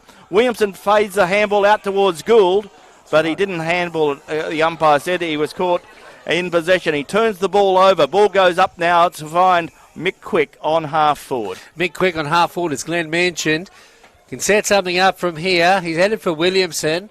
He's outpointed on this occasion. Up into the air. Svensson is brought to ground as he gets rid of the kick. There's a bit of a push and shove, but going back the way now of that player for Brigades who sees no one but Williamson and puts it straight down his throat. And of course, that player there I'm referring to is Ned Osborne. So clever play by Ned Osborne. The pressure on the ball carrier at the moment is immense for both sides, Pete. As we see Williamson coming in now. Much needed goal, one would think, and straight through the middle it goes. Umpire waits, but not too much longer than he needs to. He sends it straight through the middle, and that is a goal. And a much-needed goal in the context of the game at the moment for Brigades. Dylan Ralph's just faded out of the game a little bit. He's probably got a very sore foot. Bo Simpson and Ringo Kenna and Kim Schofield have had a lot of footy this quarter. But it's just even. It's a very even game. It's just sort of swings in little roundabouts, doesn't it, Pete? There's no one really dominating. But I said the pressure on the ball carrier is pretty immense, isn't it? So as they get it, they tend to making a lot of errors because the defensive play by both sides is pretty special. So now Brigades are back in the lead by 3 points. Dale Williamson gets his first score of the board. Umpire Pratt to put the ball into the air. So on the scoreboard for Medak, it's a 29-26 point game. Goes the way of Johnson. Gives it away to the hard-running player there in Ralph. Ralph gets it away of Caden Dan. Caden Dan has the ball on half forward. On the Francis Street side, goes with a short pass. Finds Dylan Ralph again. Dylan Ralph. He's changed numbers, that's why. Dylan Ralph. No, he has been quiet. No, he has been quiet. Dylan Ralph gets a kick forward, Good mark. but only as far as Borgono, who's going back to save the day now. So Borgono goes with a short pass to Simpson. Bo Simpson goes across the ground and finds his teammate and Kim Schofield. He goes up the ground, up towards centre wing. Brigades have 2 players. Chapman Valley have 1. In goes Ringo McKenna. He gets a handball away, looking there for Tyron Papertalk. Brigades player under pressure, puts the ball back across the ground. In goes the player there in Forrester, goes back to Brigades, and Brigades can do something now. They have the numbers out there. Goes the way of Caden Dan. Caden from 60 metres out, kicks it up towards full forward. Pack around the ball running free. Can Brigades get boot to ball? They do, but the ball comes off the side of the boot. Goes the way of Jaden Thompson. Thompson goes the way of Jaden Schofield. Schofield kicks it up towards centre wing, but there's nobody home for Chapman Valley. Goes the way of Jed Edwards. Edwards for Brigades, kicks it back up towards half forward. Ball on the ground, comes back towards Osborne. Osborne breaks a tackle, kicks it up towards full forward. Looking up there for Lucas. Lucas is there, handballs around the corner. Ball very close to the boundary line, picked up by Brigades player who shoots on goal, but he's offline, and a minus score on the MEDAC scoreboard. So Brigades go to 4-6. They lead Chapman Valley 4-2, a 4-point ball game, and we've played 12 and a half minutes in this third quarter, thanks to Drennan O'Malley Motors. Pete, Coach Corey Foote for Brigades was saying this morning that some of his lesser lights really rose to the occasion last week, and one of those was Ned Osborne. Yeah, he's a tough little character, like his dad. He's got a good head on his shoulders. He really thinks about it, doesn't he? It's just a low-scoring game, isn't it? You know, halfway through the third quarter, 4-2 to 4-6. Brigades, you'd think, could have had a couple more. Just, anyway, pressure. Ball out of defence now for Brigades from Schofield. I should say Chapman Valley. Schofield sends it outside the defensive 50, but Brigades pick it up. There is Caden Dan. He's causing all sorts of havoc out there. He sends it inboard, and the mark is taken by Deschamps. Now, Deschamps will have a shot on goal. He's going to kick from about 40 when he gets onto this one, Glenn. He's kicking on a slight, more than slight angle in front of the scoreboard, which sees his side leading by 4 points here this afternoon. So I'll go here to Deschamps. He's kicked very one. Handy indeed. It's going to drop short, one would think. Up goes Williamson. Couldn't take the mark. Up to went Dylan Ralph. Gee, got high did Ralph up into the air. The ball goes to ground and finds the boundary. So I'll be throwing in again a deep attack for Brigades. At the Augusta Street end. The wind is nothing really to write home about this afternoon. Gusty early, but seems to have Dropped, doesn't it? dropped right away. The ball coming in now. Inside the forward 50 it goes. Chapman Valley put it onto their boot, but outside it's picked up now by... That's not 10, 15. Ball comes in now to Ronan. Ronan onto his boot inside the corridor, goes to ground. No one can get mitts on it, and it goes through for the minor score. So Brigades starting to hit their forward 50 a little bit more than their opposition. 4-7 plays 4-2, a 5-point ball game in favour of the Hawks. And the ball is on half back. Goes the way of Cooper Omadai, who's been good this afternoon. Cooper Omadai puts it on his left boot, looking there for Ringo McKenna. Whoa. And there's been a big collision. That's going to be a stretch. And that won't... No. They're both getting up. They're both tough. Both did well. They must have just rolled at the right time. Ringo got it too. Yeah. So the Brigades player there Is Jed Edwards, is it? yeah, I think it's Jed. Yes. How long do you reckon you take to get up, boys, if you got hit like that? No, Like but 3 weeks? There. But Jed's built. He's a built fella. He's certainly got size about him, and he handled that. But he will come off for a bit of a spell. Jeez, that was a hard hit. It was a hard hit. Up they go now, just inside the centre square. The ball comes to ground. Chapman Valley do the better of it. Through Forrester, onto his boot, into space. There's Ringo Good McKenna. mark. That was a solid, courageous mark. He gets it away to Schofield. He's got a bit of room. Outside the forward 50, he puts it onto his boot. Inside the corridor, can they run onto it? There's a couple of players there, and one of them is Paper Talk. What can he do? He spins around. Gives it to Kevin. And gives it to Kim Schofield. Kim Schofield, who gave it to him. He got it that's back. right. And now he's going to have a shot on goal. Tyron Paper's just getting his hands on it a little bit. Well, which he's is all he needs. getting his confidence Yep, because that's what he's he seeing needs. other players that are getting inside the forward 50, and he knows it's just not up to him. Yep, So Kimmy Schofield now. important kick. It's all happening here at the recreation ground. Kim Schofield's going to kick from about 35 metres toward the Shenton Street end on a 45-degree angle. Nice off the boot. Not straight enough, though. And through for the minor score. So, end-to-end footy in the third term for Drennan O'Malley Motors. Medak scoreboard, and 27 plays 31 in favour of Brigades. So Chapman Valley are 4-3 and Brigades are 4-7. Ball comes back into play. The big fellas go at it. Borgono slaps the ball forward. Picked up by a Brigades player. Comes back towards Kobe Simpson. Picked up now by Ronan. Ronan kicks it up towards centre wing, looking for Keegan Cross. Picked up now by Mitch Thompson. In goes Albie Dean. Albie Dean has the ball held to him, and umpire Luxton will come in and throw the ball up. Entertaining game of footy. Third quarter, the premiership quarter. 17 minutes gone in this term. So a player's probably getting a bit tired. Corey Foote also saying today, Glenn, Albie Dean, or it seems that Albie Dean's a very important part of his machine. Well, he's another avenue, and that's what you've got to have. As we say, it's a very low-scoring game. And anyone could be the match winner today. They have been fairly quiet, Albie Dean and Keegan Cross. They haven't had a lot of input.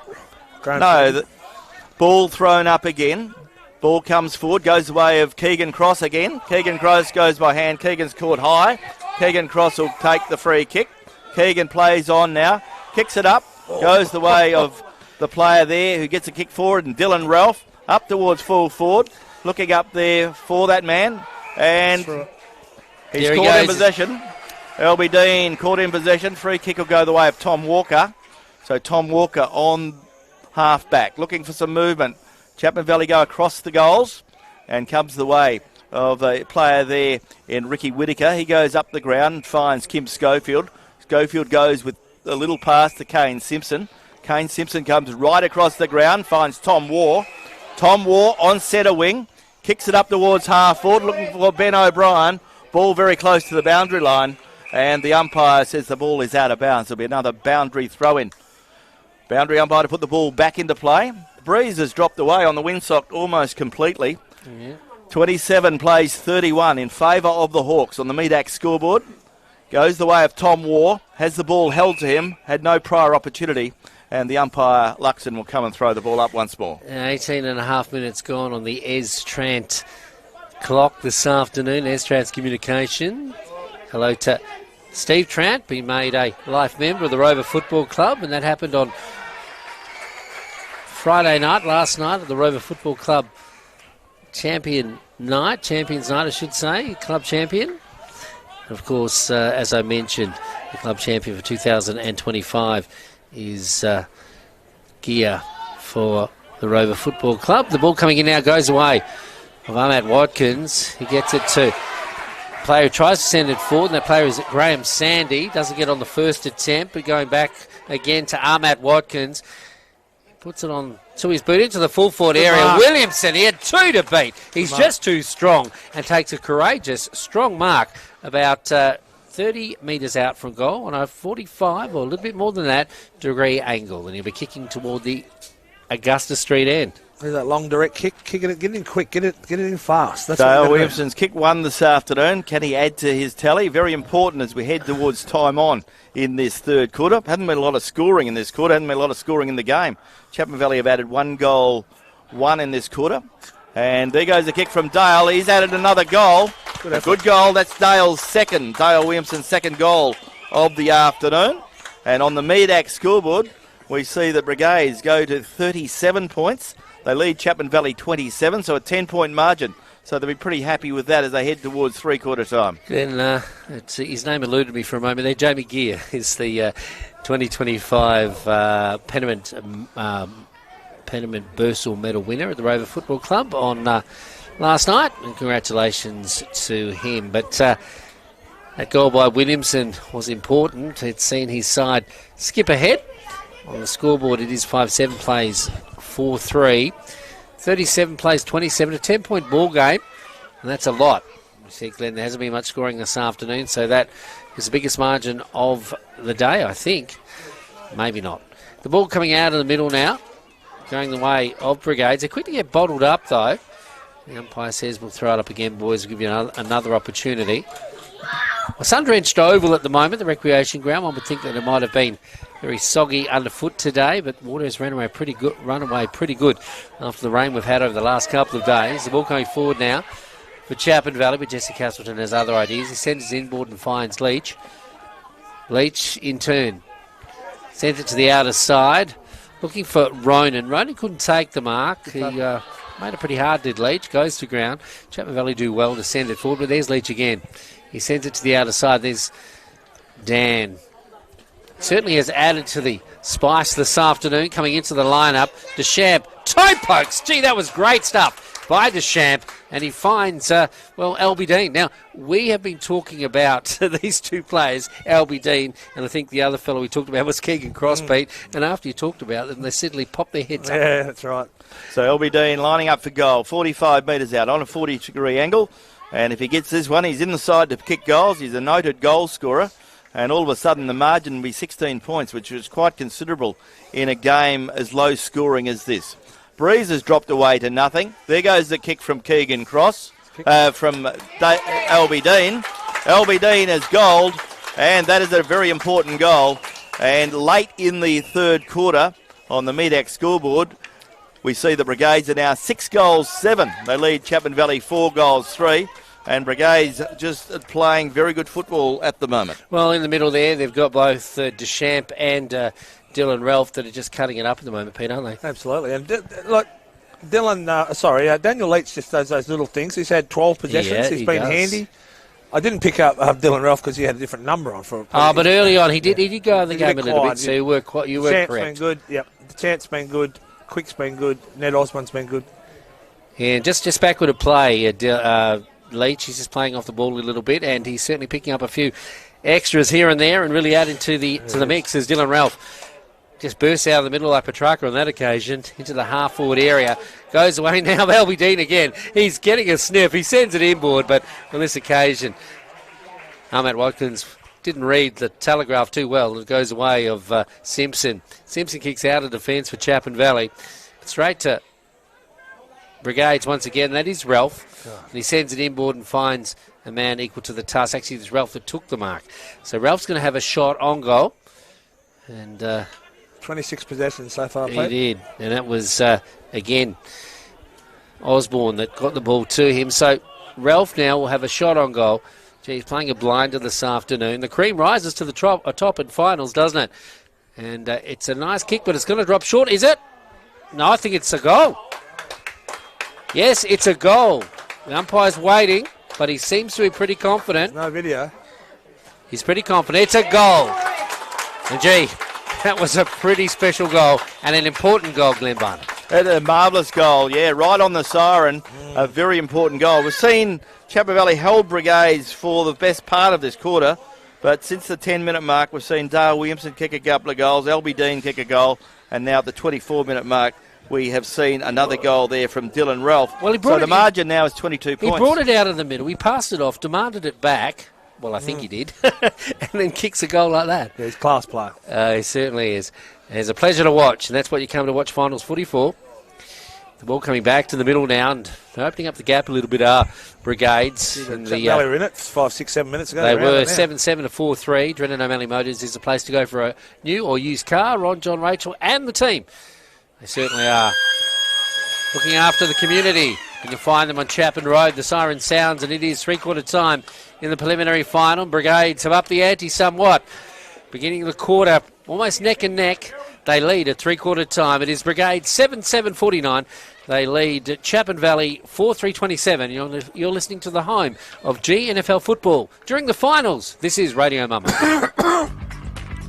Today's Drennan O'Malley Motors Game Day is brought to you by our sponsor, Melissa Price, your local member for the Seed of Durack. Stay tuned to the home of GNFL football, Radio Mama. Pour me another drink, 'cause I don't want to feel a thing no more, hell no. I just want to sip it till the pain wears off. Pour me another round. Line them up and knock them down. Two more, let's go. 'Cause I ain't never heard like this before. Don't want to think about her or wear a ring without her. Don't want to hit the karaoke bar, can't sing with So make them drinks strong, cause brother, she's gone. And if I'm ever gonna move on, I'ma need some whiskey glasses, cause I don't wanna see the truth. She's probably making out on the couch right now with someone new. Yeah, I'ma need some whiskey glasses if I'm gonna make it through. If I'ma be single, I'ma need a double shot of that heartbreak blues and see the world through whiskey glasses. See the world through whiskey glasses. Last call, I swear this'll be my last call.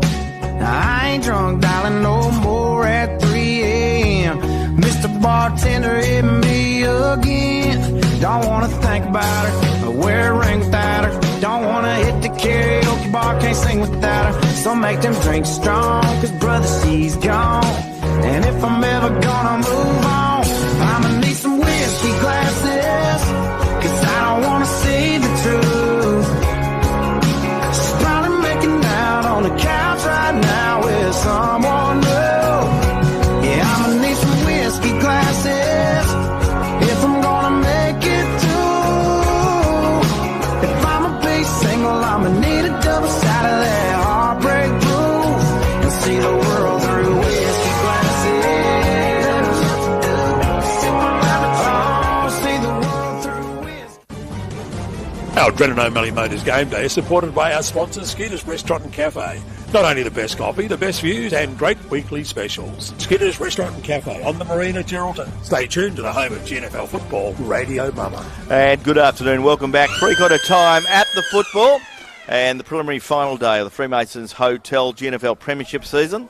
And you're on Radio Mama, your home of GNFL footy finals. And our quarter-by-quarter summaries with thanks to the City of Greater Geraldton and Kirrily War, the member for Geraldton. And at three-quarter time, it's the biggest margin of the day. Brigades lead 7-7-49. Chapman Valley 4-3-27, a 22-point margin. For Brigades, Dale Williamson has 2. Singles to Hassan Ahmed Watkins, Jack the Champ, Keegan Cross, LB Dean and Dylan Ralph. For Chapman Valley, singles to Daniel Borgono, Kane Simpson, Ben O'Brien, Ryan Forrester. And Peter Keefe, it's fair to say Chapman Valley are in a bit of bother as we start this last quarter. Absolutely. Their bottom 6 or 7 have been pretty quiet. They said the big forwards in there, the two Schofield boys, Ringo and Borgogno, and they're going to have a real crack. The forward line has been average for Chapman Valley, I'd say, at best. Best players, Ralph Easley, Deschamps, Leach, Ahmet Watkins and Hayden Johnson. For Chapman Valley, Ringo, Bo Simpson, Kimmer and Jaden Schofield and Borgogno in the ruck. And it's interesting to note most of those players for Brigades were in the middle, Pete. Yep. We're about to get this fourth quarter underway for GT Russell Chartered Accountants. Umpire Pratt puts the ball into the air. And Borgono to do the rucking for Chapman Valley. Johnson to do it for Brigades. Ball comes to the ground. In goes Schofield. In goes Gould. Comes back towards a Chapman Valley player who puts a good tackle on the Brigades man there. And the player has the ball held to him is Dylan Ralph. So Dylan Ralph started in the centre and got one of the first possessions of the final quarter.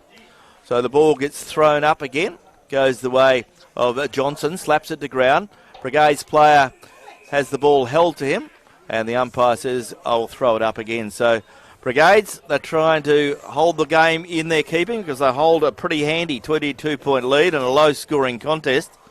Ball back in the centre. Goes the way of Borgono. Slaps it down. In goes Williamson. Comes back towards Caden Dan. Brigades player has the ball held. And once again, the umpire will come and throw the ball up. And we've played almost a minute in this final term.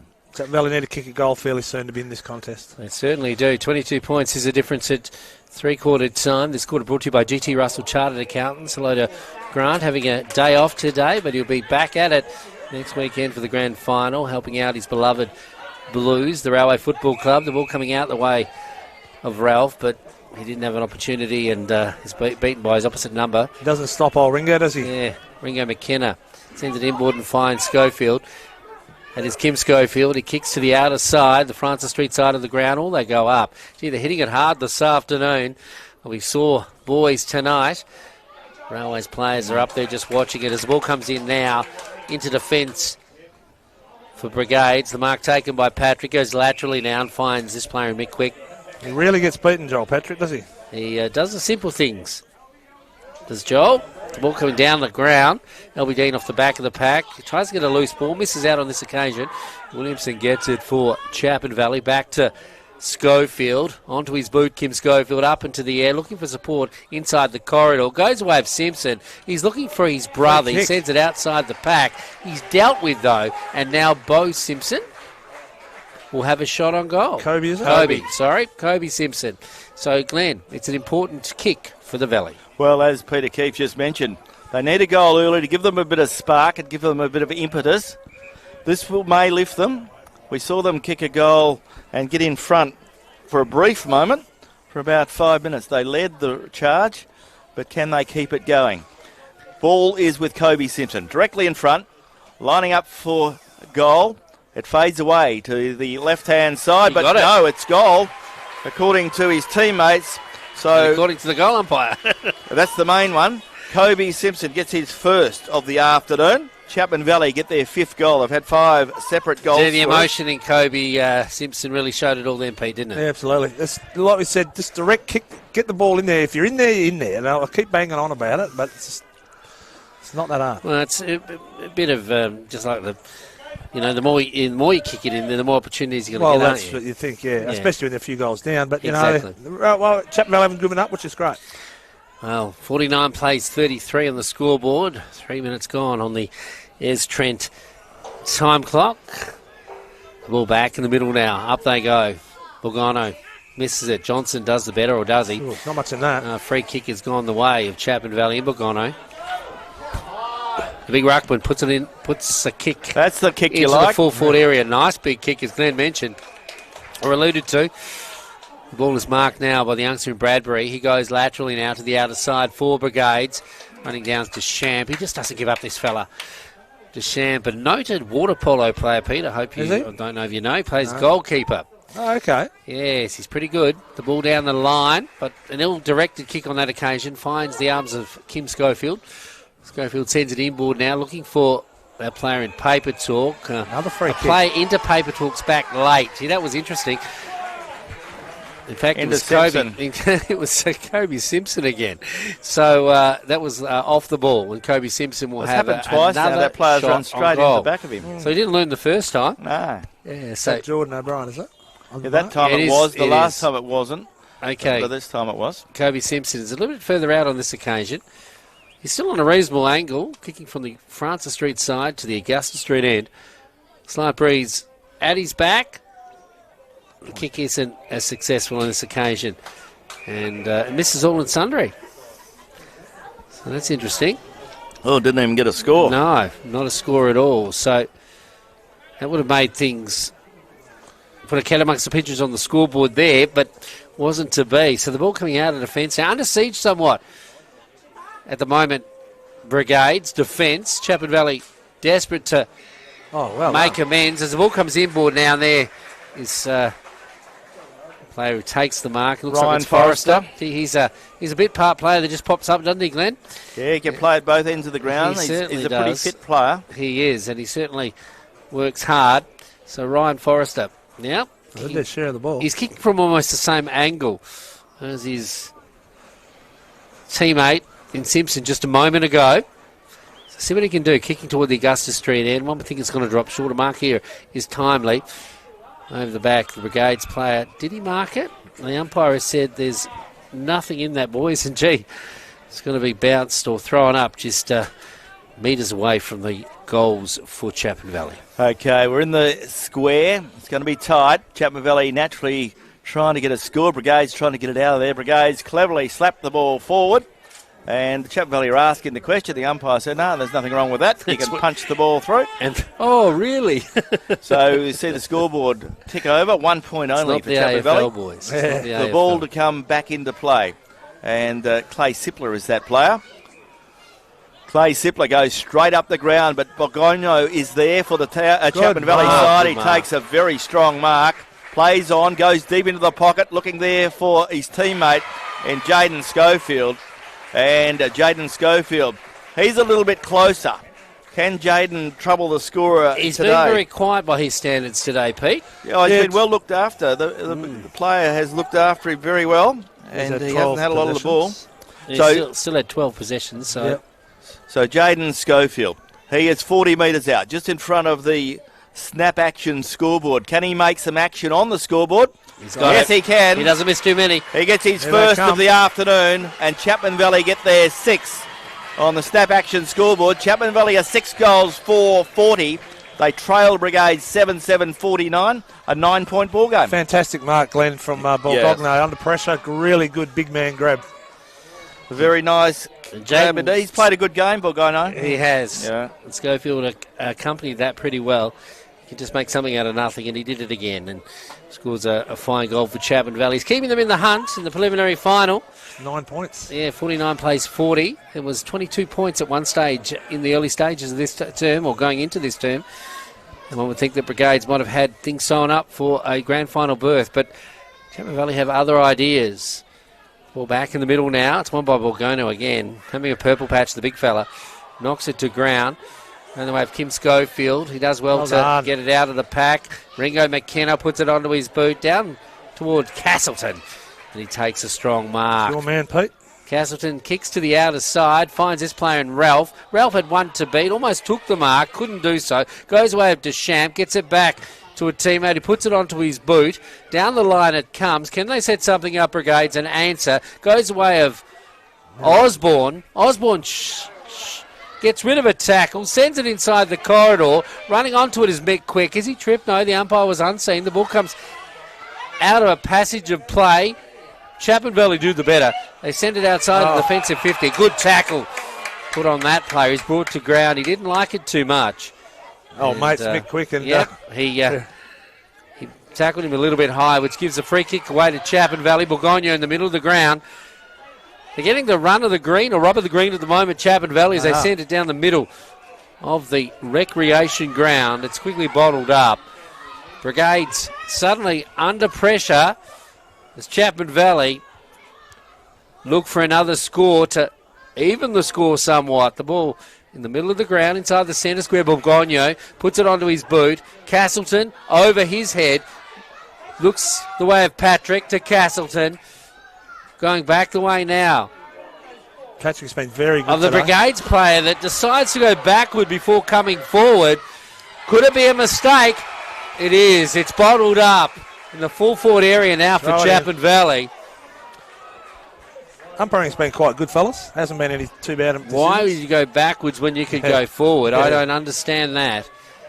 Especially under pressure. The ball will be thrown in now. Deep attack now for Chapman Valley once again. Can they put another score on the board and make this an interesting preliminary final?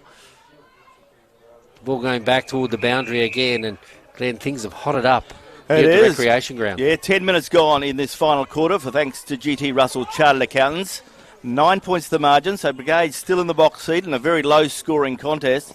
Chapman Valley have the ball in their forward 50. Ball comes in from the boundary throw-in. Ball slapped forward. Ball running free. Picked up by a Brigades player. He got rid of the ball just in the nick of time. Comes back to the player in Osborne. Osborne kicks it up. In goes Bo Simpson. Good mark. And Bo Simpson's taken a good mark. And saying touch ball. Touch ball. So the umpire will throw the ball up. Umpire will throw the ball up on half forward. Goes the way of Brigades. In goes Keegan Cross. A lot of players around the ball. We're going to see a lot of that in this quarter.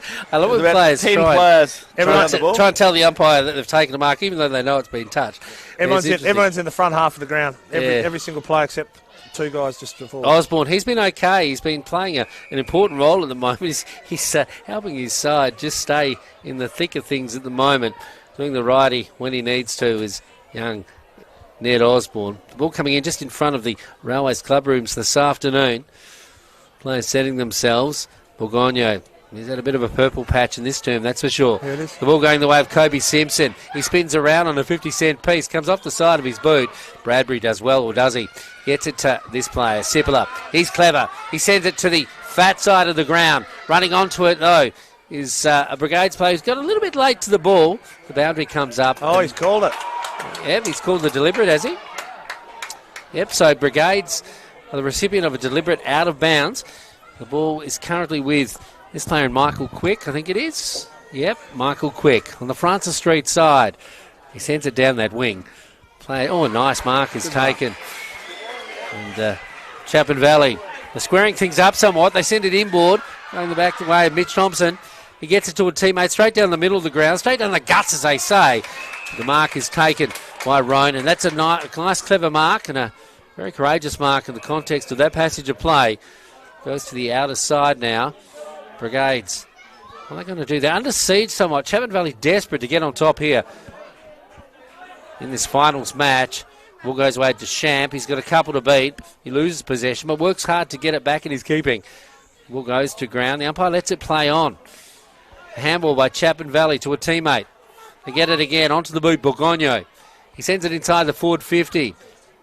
They have it again, does Svensson, through Brigades. He sends it to the outer side, but is a target there. Greengrass is the only player to have any opportunity to get the ball then. Here they go. The Brigades do well, and it's through. That player in Ralph. He gets it away to Sandy. Sandy puts it onto his boot inside to Ahmed Watkins. Good tackle. And he is quickly tackled, brought to ground.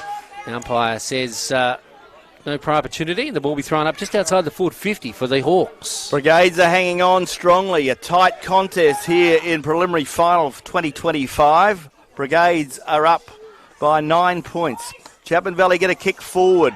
Goes the way of McKenna. Goes up to Deschamps on centre wing. Kicks it back up towards half forward. Looking up there for Ralph. Well done by Thompson. Thompson's kick goes forward off the boot. Goes in towards the centre. Deschamps there. Feeds it back to Mick Quick. Mick Quick kicks it up towards half forward. Looking up there for a player there, and LB Dean. Oh, clever. LB Dean gets a kick forward. Kicks it towards full forward. Ball running free. Goes the way of Cooper Omadai. And the ball is held to him. Umpire will come in and throw the ball up. Time ticking by this final quarter. 13 and a half minutes gone, with thanks to GT Russell Chartered Accountants. Another goal by Brigades would make things pretty tough for Chapman Valley. But a free kick has gone the way of the Royals. Comes out toward Thompson now. Thompson, he sends it further afield. Down the line.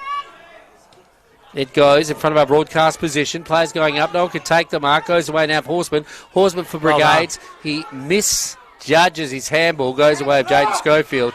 On the other side, it's Kim who's got it now. Kim Schofield down the Francis Street side of the ground. He's looking for support out there, and he finds Kobe Simpson. Kobe Simpson spins around, puts it inside the forward 50, but it's marked in defence by Johnson. Hasn't really been a target to kick to. They kick it along. The They big ruckman haven't had the target. slowing things down a little bit. He goes out to this player, and that is Svensson.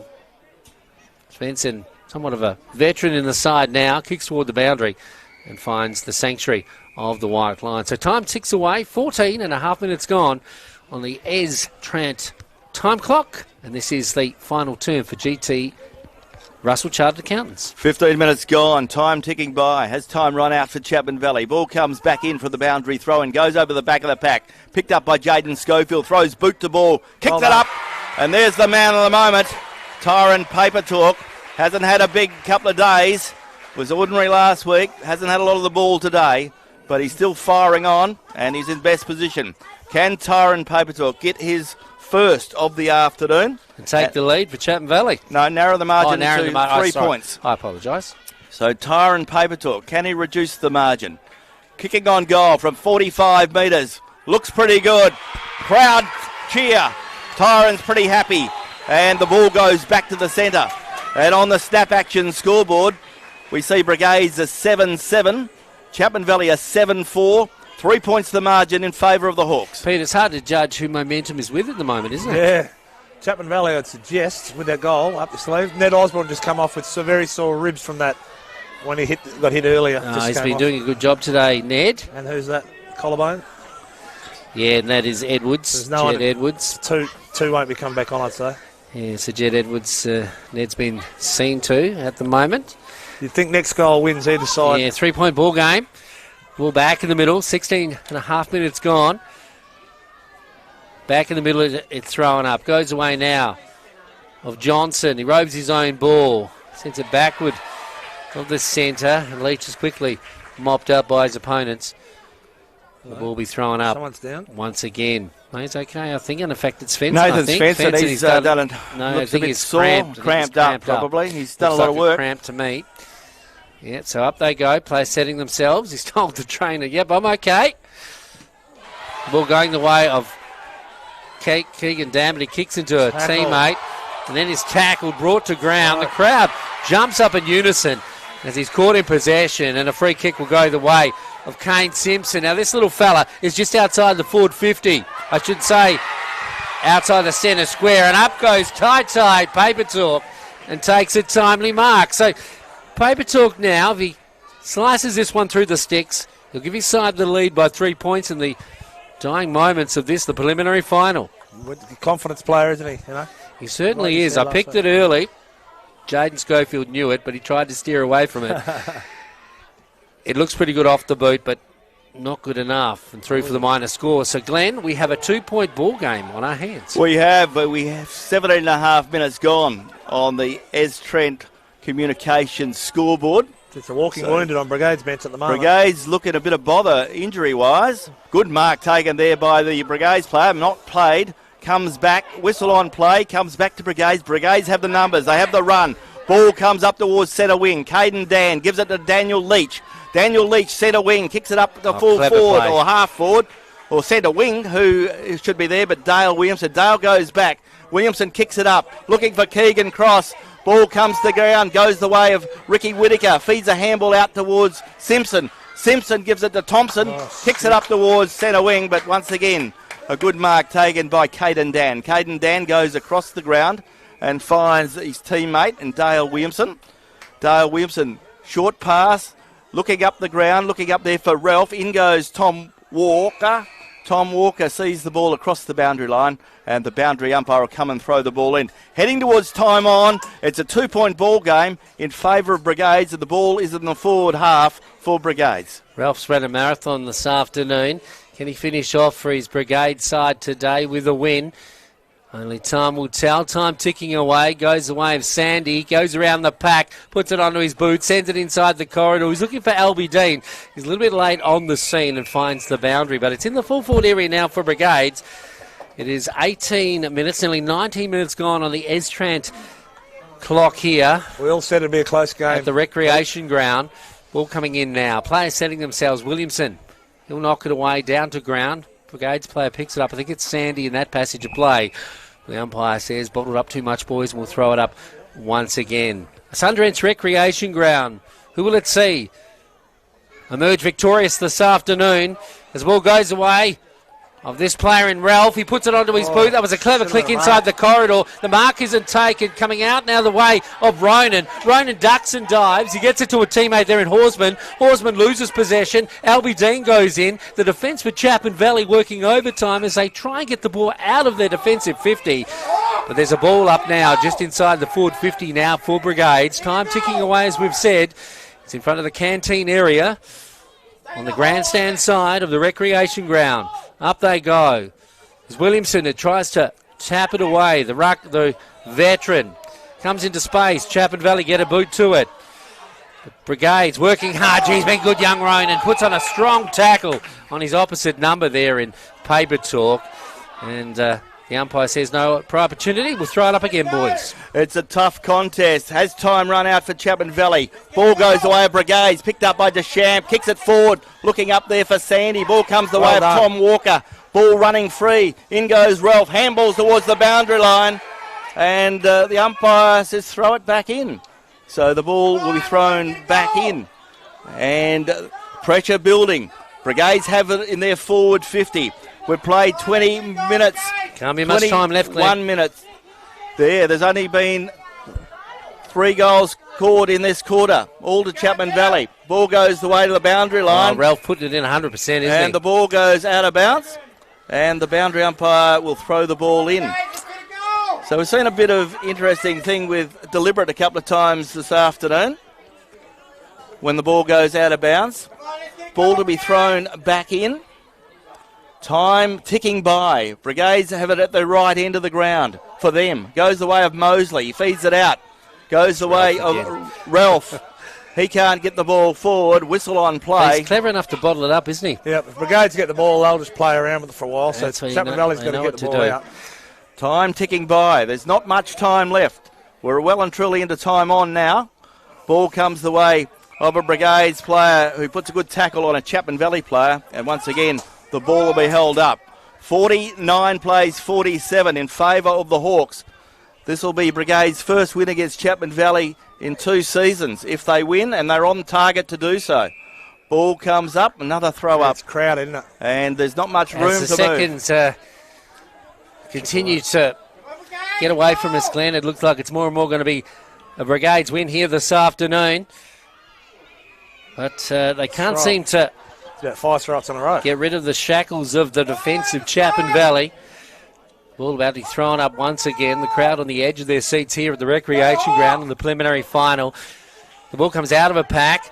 A player in Schofield, Kim Schofield, puts it onto his boot. There's Osborne again. The big ruckman in Johnson moves in. He bottles it up. He pulls it to ground. They try to soccer it out, going back the way of Ronan. Ronan puts it into space. The ruckman, Williamson, has it. I should say the veteran. He gives it to that player in Ralph. He shoots on goal, and Ralph has won the preliminary final for Brigades. Yeah, a match-winning goal for Dylan Ralph. He's been outstanding this afternoon. And he finished it off as he started. He has been exceptional, and a 2-point margin is now stretched to an 8-point margin. Time has run out for Chapman Valley in a low-scoring contest. Chapman Valley kicked the first 3 of the quarter, but Brigades' Dylan Ralph has finished off with a beauty, and right on the death knell of the final siren, Dylan Ralph has got them across the line. Young Ronan played a big part in that, didn't he? Yeah, he's a good little player. He certainly is. And Dylan Ralph has been a star today, and this is one exceptional game we've been a privilege to watch. Ball back at the centre. Ball comes to the ground. Time run out for Chapman Valley, it would appear. Pack around the ball again. And the umpire will throw the ball into the air. And ball goes to the ground. And there's the siren. And a big win to Brigades. Brigades are through to a grand final. Chapman Valley have been unable to get there, and it's been a massive win by Brigades. They've led all day at every break. They haven't led all day, but they've led at every break, and they ran out of very, very good winners in the end. Brigades, 8 goals, 7, 55, have defeated Chapman Valley, 7 goals, 5, 47. So a very good performance from the Brigades Hawks. They're through to a grand final, and they've had an opportunity to go into the grand final and play Railways next weekend.